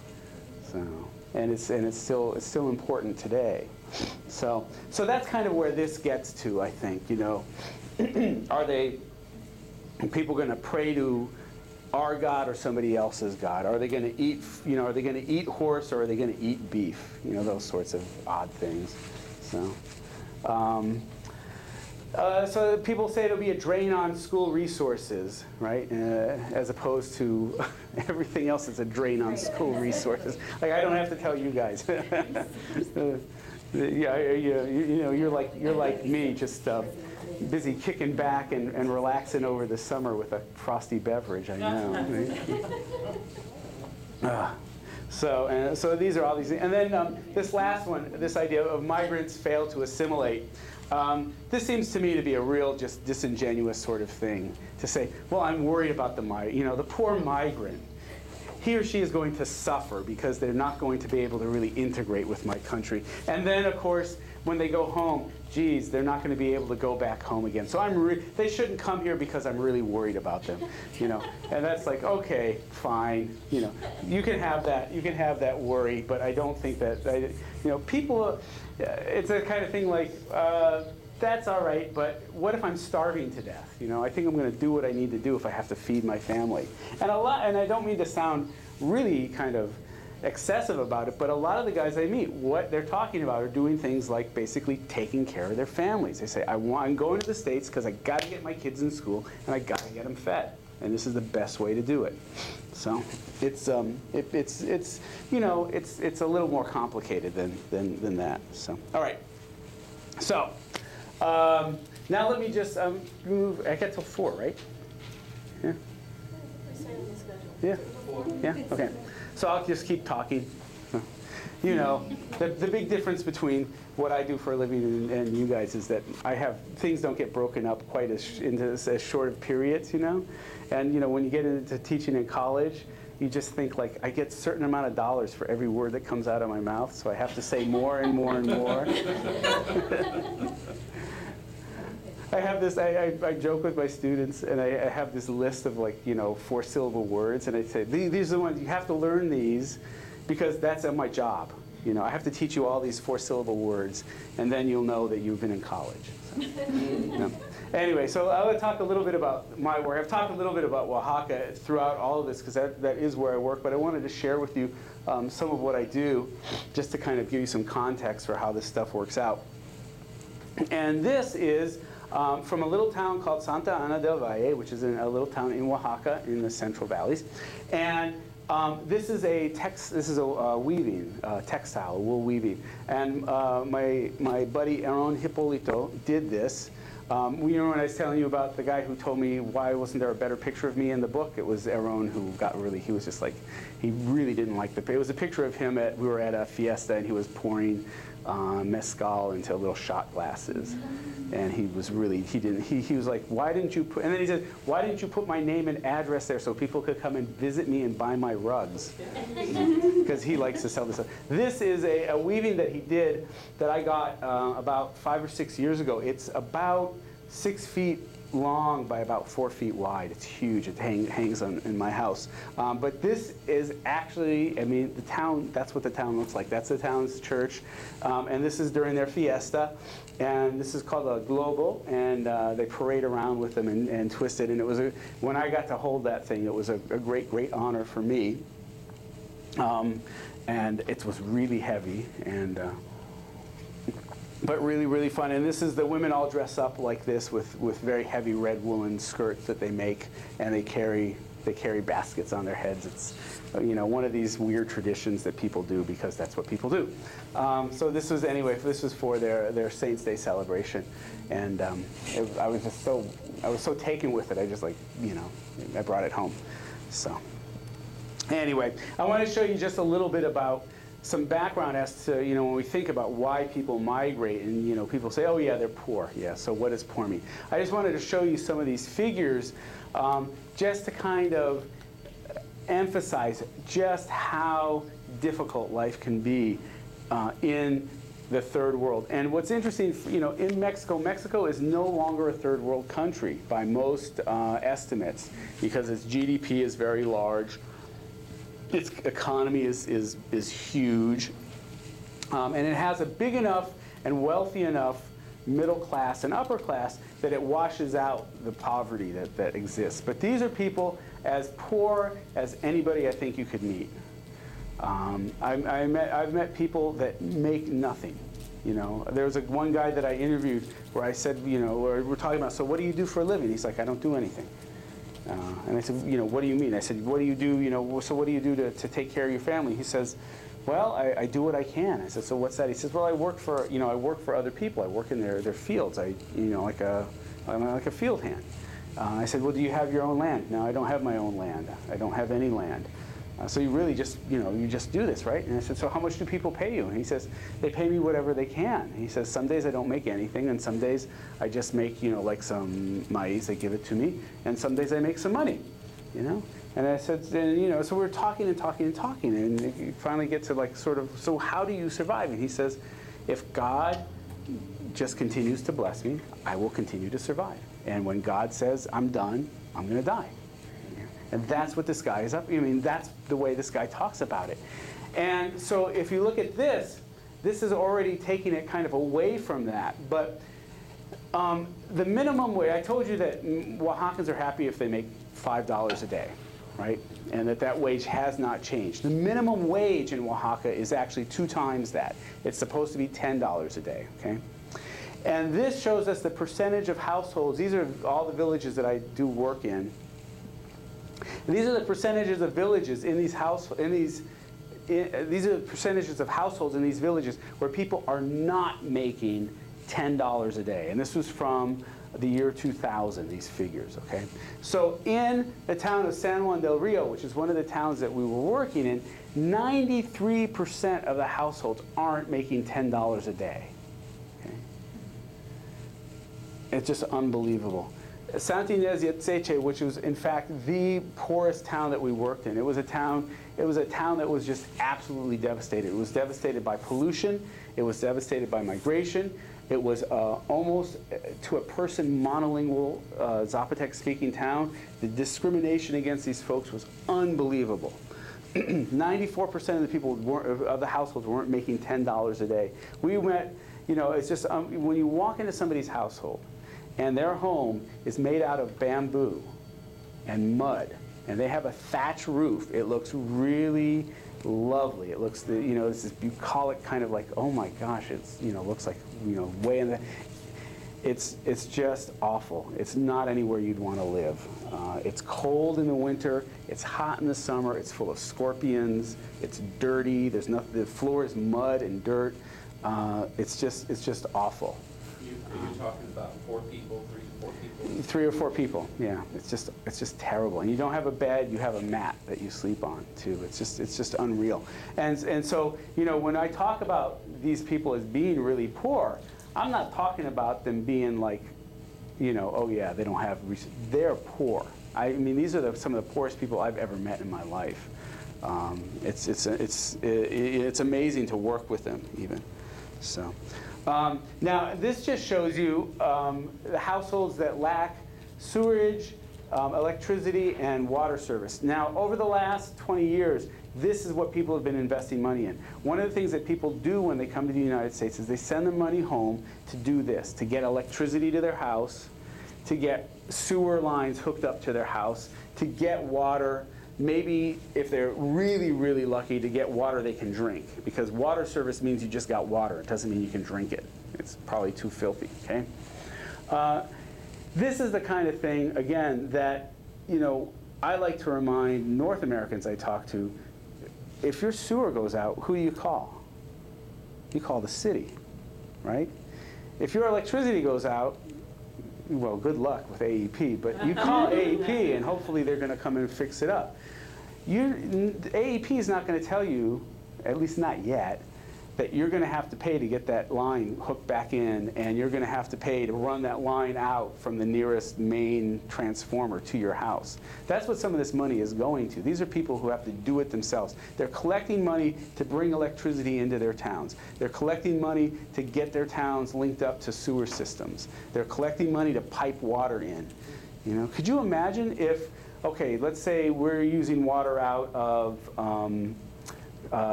Hoover Reservoir up in the north. What if the guys come in and they say, well, we'll hook you up to it, but you got to pay for the pipes? I mean, that's what these folks are doing. Okay? So it's unbelievable. So this just shows us, this was again in 2000, and you can see that you know, most people have electricity, and for most people electricity arrived in the 1970s. But you can see that most people still lack water service. Okay? 98% of the households in San Juan de la Villa, one of these towns that we work in, don't have water. That means they don't have a pipe going from some water well to their house. And that's not water you can necessarily drink. You still probably have to buy water. Okay? And then this is sewers. You know, quarter of the population, 30% of the population doesn't have sewers. And these are, I mean, we don't even, you know, who would even think? You know, when you buy a house, would you think, do I have to call the sewer company to see, or the city to see if my house is hooked up to the sewer system? We wouldn't even think about that, but these guys have to think about that stuff. So, this is, remember I told you that my patron's mom made the best tortillas? That's her, and she's making these. They're called tlayudas. They're really big tortillas. They're really, really good. This is a pretty typical kitchen. I mean, you can see like why you might want to replace it. So, this is my patron's wife. That's Crispina.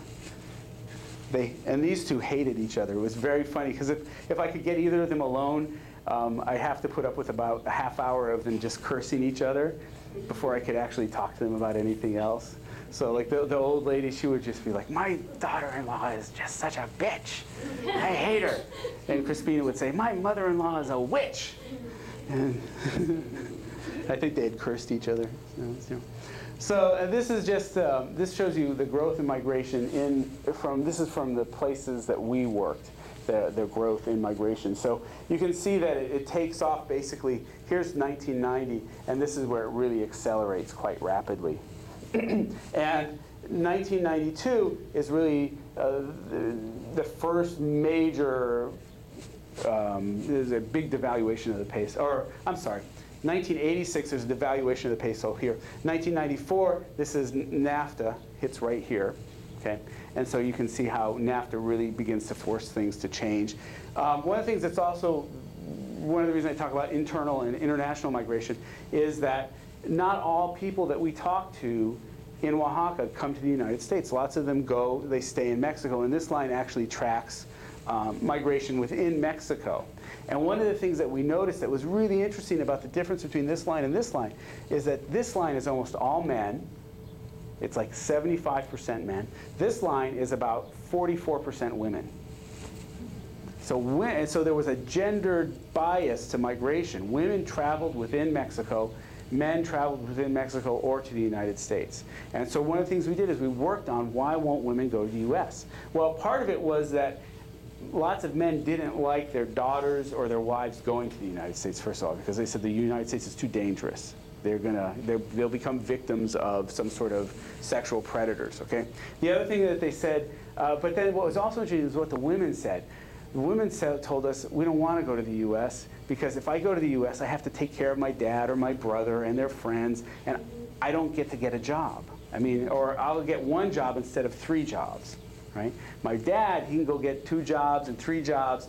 I got to cook food for him and take care of him. And I can remember one young woman, she just looked at me and she said, I went up there, I got enough money to build myself a nice bathroom, and I came home.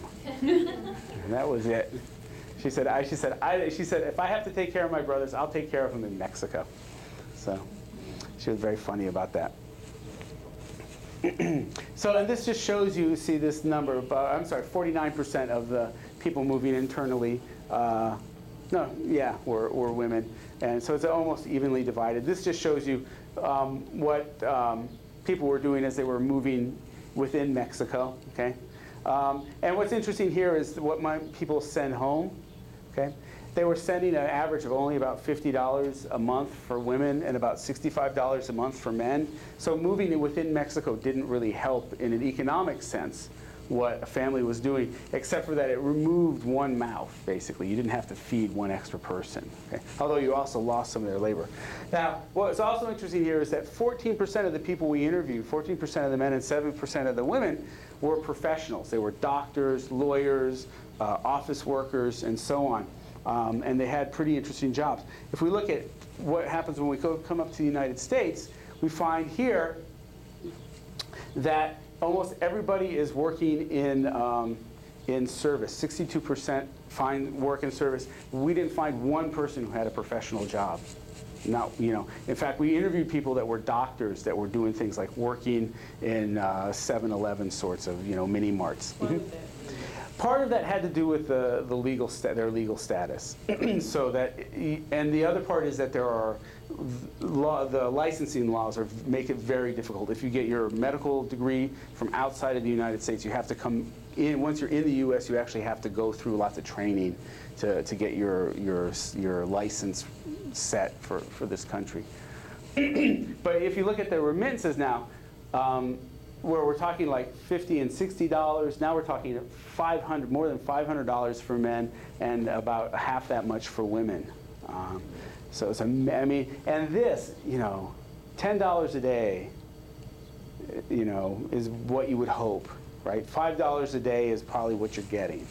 And now you got your kid sending you another $500. It's not just doubling your income, it's more than doubling your income. It's incredible what this means. And we did some work in 2007, we did some work in terms of how much food costs. We were doing like food budgeting. And we found that people were spending on average it really blew us away, people were spending about $50 a day on food. It was unbelievable.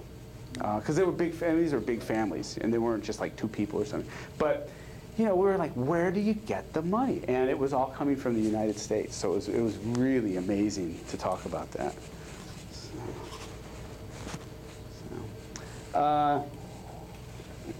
And this is what people did with their money. They mostly used a lot of it for covering daily expenses, or they used it for working on their homes, like getting that sewer system in, covering the floor, and so on.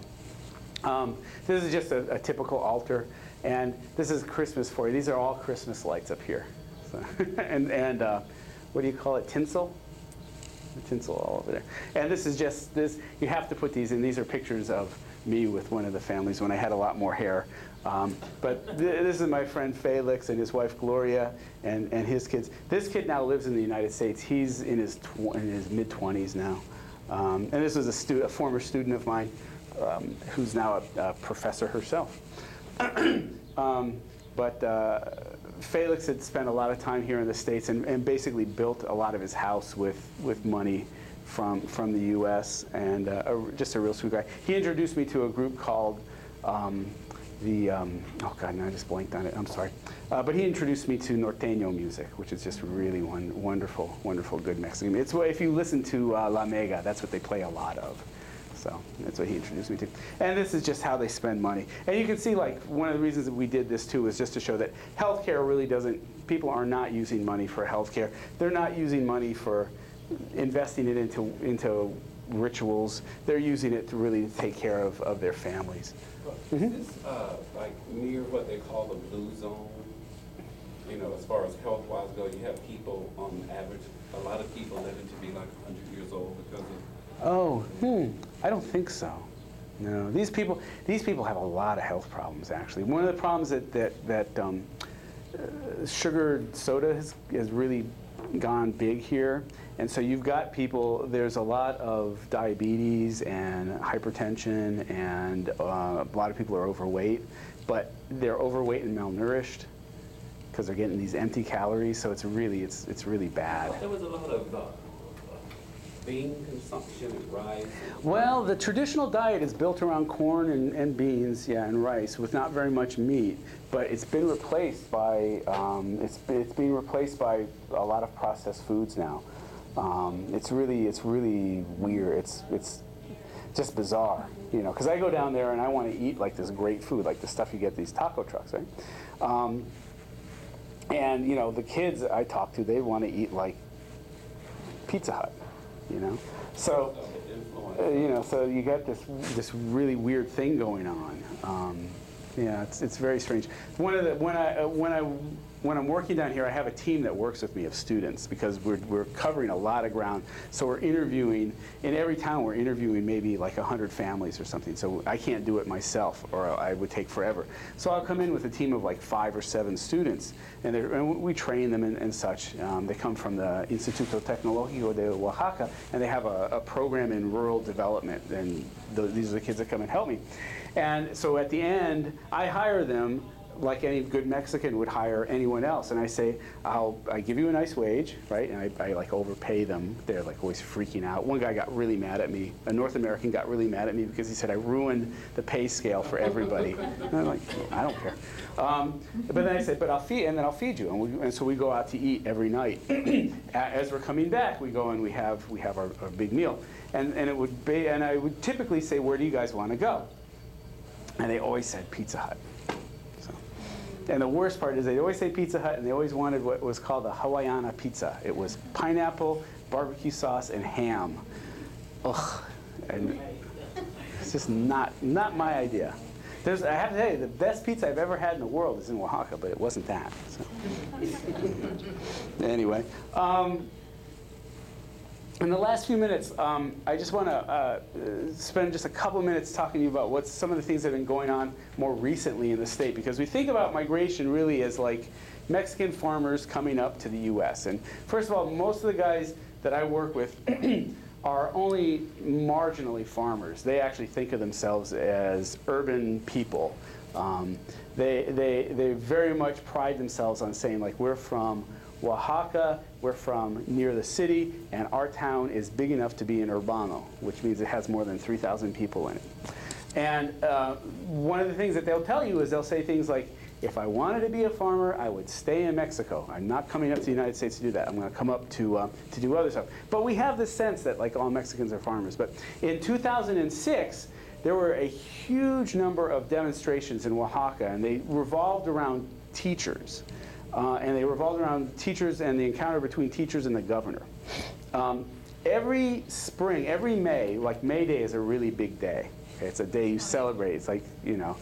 It's like Labor Day. Yeah, and it's a very important day for teachers as well.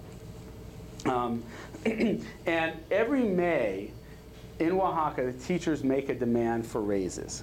Okay. I don't know. You guys might want to try this. I don't know if John Kasich would go for any of this. Anyway, sorry. Every May, the teachers make a demand for higher wages. And in Oaxaca, it's things like we want a reasonable pay. They're some of the lowest paid teachers in the entire country. We want reasonable pay. We want more resources for our kids, and we want more resources for us to use in the classrooms. And every year, the governor says no, And then basically 2 weeks later, the governor says yes and gives in to the demands of the protesters. Okay? Well, in 2006, the governor at that point, and this is where it's really different than here in the United States, because it is actually the governor who makes the call. The governor said, I'm not going to give you any of your demands. Okay? And it immediately escalated into demonstrations, counter-demonstrations, and encounters that grew very, very violent very, very quickly. So we had the governor, this guy, who was Ulysses Ruiz Ortiz, and we had this group, which was the teachers' union in the state, the Section 22 of the teachers' union, the Sindicato Nacional de Trabajadores de la Educación. And then there was this group called the APO, which was a kind of a conglomeration of human rights and anti-government and green groups in Oaxaca that just had lots of disagreements with the governor. But what happened is it became very, very violent very, very quickly. And people actually started to disappear. I mean, the governor was actually taking people out, and they were just disappearing. And it came to a head when a North American reporter was actually killed in one of the demonstrations. And it was this kind of thing like, I don't know if you know that picture. One of the reasons I love working in Mexico, it's the only place in the world where I've ever been tall in my whole entire life. Well, this guy was like 6 feet tall, and he was at one of the demonstrations, and he was standing up, 6 feet tall, camera on his shoulder, which is kind of like you might as well just kind of put a target on yourself. He was not a very smart guy, but he wound up unfortunately being shot, and that's when this stuff broke kind of internationally. But what was usually just a very short-term kind of problem became this huge thing that lasted for about 1.5 years. And the outcome of it was that the teachers and the governor were at a just an absolute standoff. And they would not deal with each other. And tourism, which is the only thing that kind of keeps Oaxaca going, just evaporated. And the state lost billions of dollars. And so one of the things that those of us doing research were really interested in was, what are the migration implications for this? Because we know that people, one of the real important push factors is, of course, conflict, right? And so, but at the same time, there were a lot of anthropologists that wanted to argue that, you know, this was great for the indigenous people, we should rally around them and help them resist the governor. So I went in and I did a project, and I worked in three different towns. And as for example, I worked in this place called Vista del Rio, which was a mestizo town, and 20% of the population actually would travel daily into Oaxaca for their jobs. And their community was built around dairy production, agriculture, and then the service work in Oaxaca. And what we discovered was different in each one of these towns. Let me just show you the other two. This is a town that we called El Arbol. It was actually a site of an encounter between protesters and the governor. They met up on a bridge, and it almost came to blows. It was really interesting. And then a little place called La Milpa, which was a town with really high immigration, but people were really not very much associated with the city or the strikes. And so what we found was that actually lots of people weren't paying attention to the strikes. So what they were paying attention to was the collapse of the city's economy. And so we saw the migration rate actually spike right in the months following these demonstrations and following these encounters and in the violence. And we actually found that lots of people had relatives that were leaving that were encountering difficulties because of the violence, and that some of them were actually leaving the city. So it was just a real different. And of the people that we talked to, again, we were in these 3 towns. This is the thing that really surprised us, is that we're again talking to rural folks. They didn't even know what was going on. I remember standing in a field with a guy, and he said, like, "What's happening? Something happened in Oaxaca?" I said, "Don't you know what happened?" He goes, "No, what happened?" And I said, you didn't know about the strikes or the demonstrations? He said, well, my pigs keep me really, really busy. So anyway, these are just some of the pictures from that. What we found was that this ended up being the real problem, and it's kind of, I thought, interesting for you guys as teachers, is that education ended up becoming a huge issue in the decision to migrate and in the decisions that parents had in terms of where they stood in response to the protests, because 55% of the people that we talked to had children that were missing school because of this stuff. And 90% knew of people who had children who were missing school because of demonstrations. And what we discovered is that these were people who were just, they didn't care what happened. They said, we don't care if the teachers get what they want or the governor gets, we just want school to start. And this was so interesting to me from the outside. They said, teachers are the wealthiest people we know. And which is probably real different than most of us would experience. But they said, teachers are the most wealthiest people we know, so we don't care if they get raises or not. We just want them to come in here and teach our kids. So that was very interesting. But you can see from these sorts of figures that these are all the things that really drove the migration rates up. And this actually shows you how they increased over time in terms of each town. So anyway. Let's see, I guess that's about it. So anyway, that's just to give you a nice, good picture of it. So, but that's all I've got. I went a little bit longer, but do you guys have any questions or? Mm-hmm. Well, a couple. Sure. So how much then would a teacher get a day? How much? I don't know. I have it, but I don't know what it is off the top of my head. It was actually, it was an amazing amount compared to what like guys would make for for like doing construction or something, but it was not. I mean, it was just unbelievable how little it was if you figured it out into like how much time they spent in, What is that word? M-E-S-T-I-Z or mestizo? Mestizo. A mestizo is somebody who's Spanish speaking and not indigenous.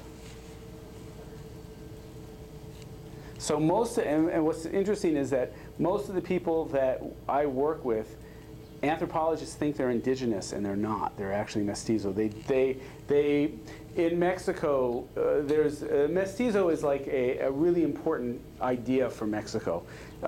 Mexico says, in the nation's story of itself, the mestizo is this cosmic race. It's the mixture of the Spanish and the indigenous, creating a new kind of person. And so one of the things that people use as a marker of identity is when do you lose your native language, right? When do you stop speaking whatever your native language is? And when that happens, you tend to be shifted from indigenous to mestizo, as that language goes. But there are lots of other little things that people do. If you look at, like we have in our census, they'll ask you, what's your ethnicity?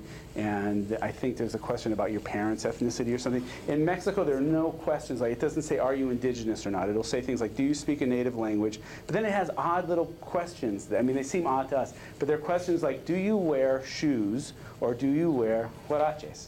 Okay? Because if you wear sandals, huaraches, you're not probably mestizo. You may, and it'll say, do you eat tortillas or do you eat bread? Right?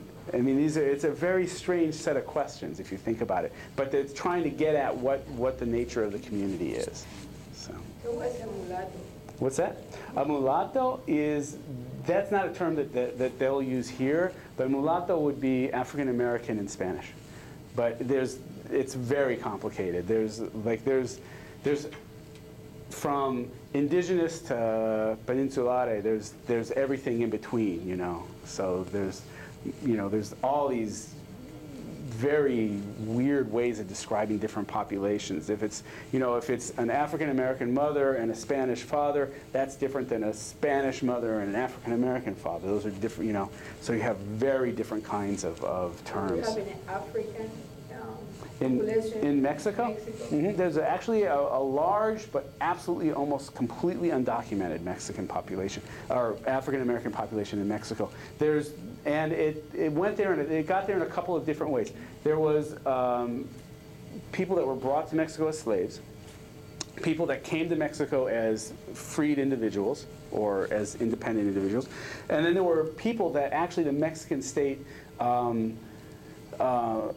recruited to come. And one of the things that Mexico did following its separation from Spain is that it recruited African Americans from North America to come to Mexico to be given land in exchange for their service to the Mexican government.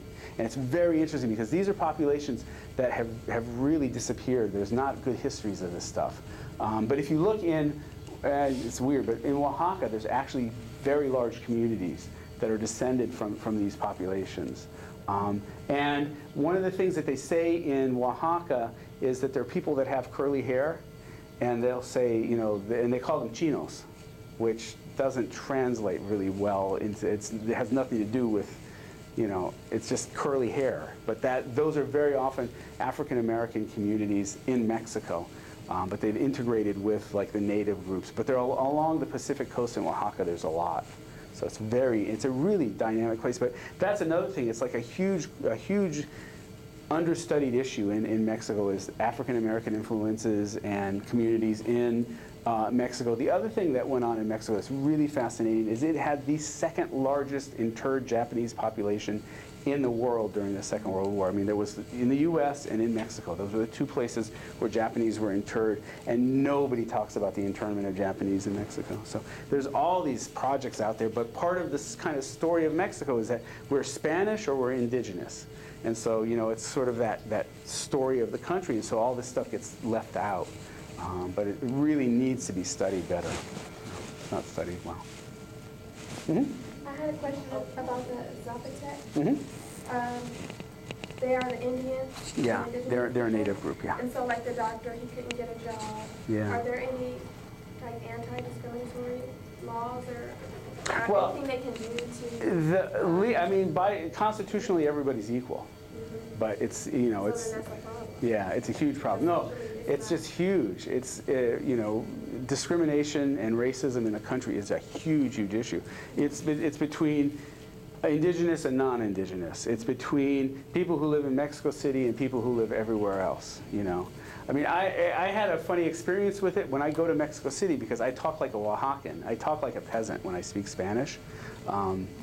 And so people know where I learned because I learned Spanish in Oaxaca. So I speak like a Oaxacan, and I use little phrases that Oaxacans use. And people know it. And one day in Mexico City, somebody said, why didn't you learn how to speak better Spanish, right? Because you speak like a peasant. And I thought, well, I mean, I'm like the descendant of peasants, you know, so it's not so bad, you know. My great-grandparents were peasants, so, okay. And going on, Mhm.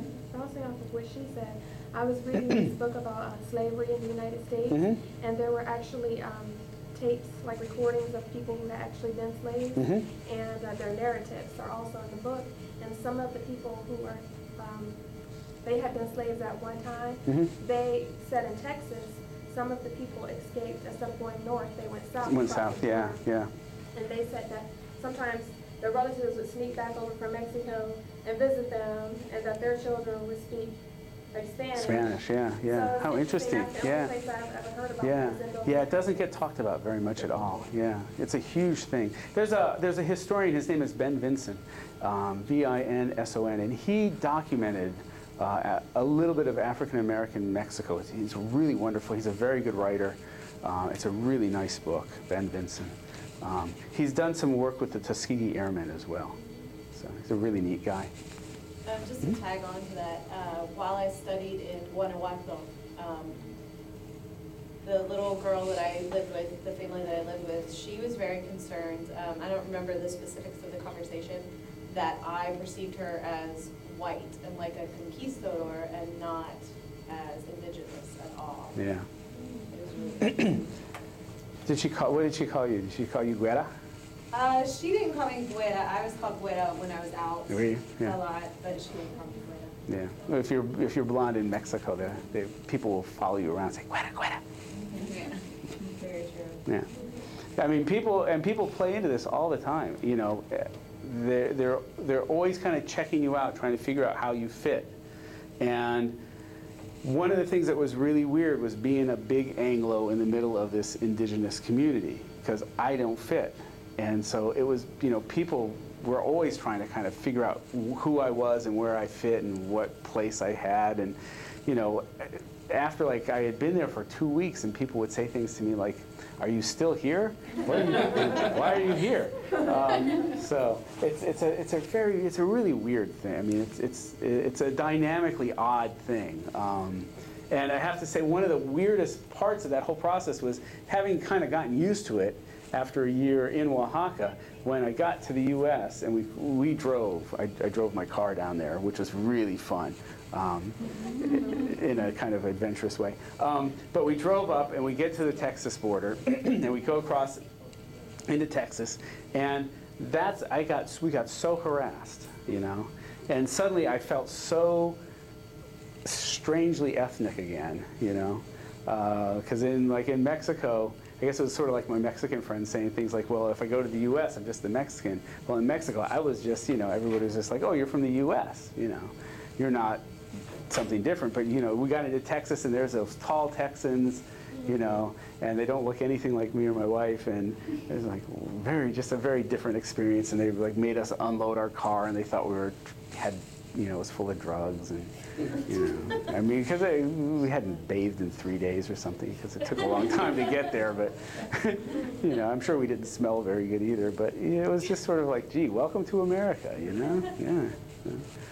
So, the most interesting experience I've had since then is I do work on one of the things these folks eat, which is some of you might have seen it, they eat grasshoppers, what are called chapulín, and I don't know if any of the restaurants sell them around here, but they're... Put your article on. Oh yeah, and that's the other one. I sent that article in, yes. So, yeah.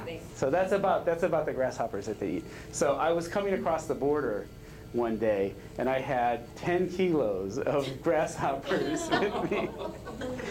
That's a lot. It's like 2 really big bags of grasshoppers. And they were, you know, and you don't check anything anymore, right? And so they were just in my luggage that I was carrying on the plane. And I brought them because I had them from like 12 different places, and I was doing actually analyses of the grasshoppers. I wanted to see because there's a lot of contamination that goes on. The article in there talks about this. But I get to the border, and the border guard says, "So what have you got? Do you have any food?" And I said, "Well, I have grasshoppers." And he's like, "What?" And I said, "You know, I have grasshoppers. You eat them." And he said, "You eat them?" And I said, "Yeah." And he's like, "Well, you have to show them to me, right?" So I pull out these 2 big bags. He goes, "That's just sick," you know. And then he goes, "Go ahead, get out of here." But it's just so funny because it's really, you know, I've like taken fruit and they make you throw it out. You know, you can't bring it across the border. I had a ham sandwich once, and I was in the Dominican Republic, and they made me throw that out before I got on an airplane because they said swine flu, you couldn't have a ham sandwich. So you just never know what's going to happen. But the grasshoppers were the very best thing, you know, like because the guy just, you know, it was, you know, I suppose if I had said, you know, there are 2 bags of, I don't know, these are like grasshoppers and marijuana, then he would have known what to do with it or something, I don't know, but just grasshoppers, he was just like, I don't know. And of course they smell really strong. And so, Do you get to keep the grasshoppers?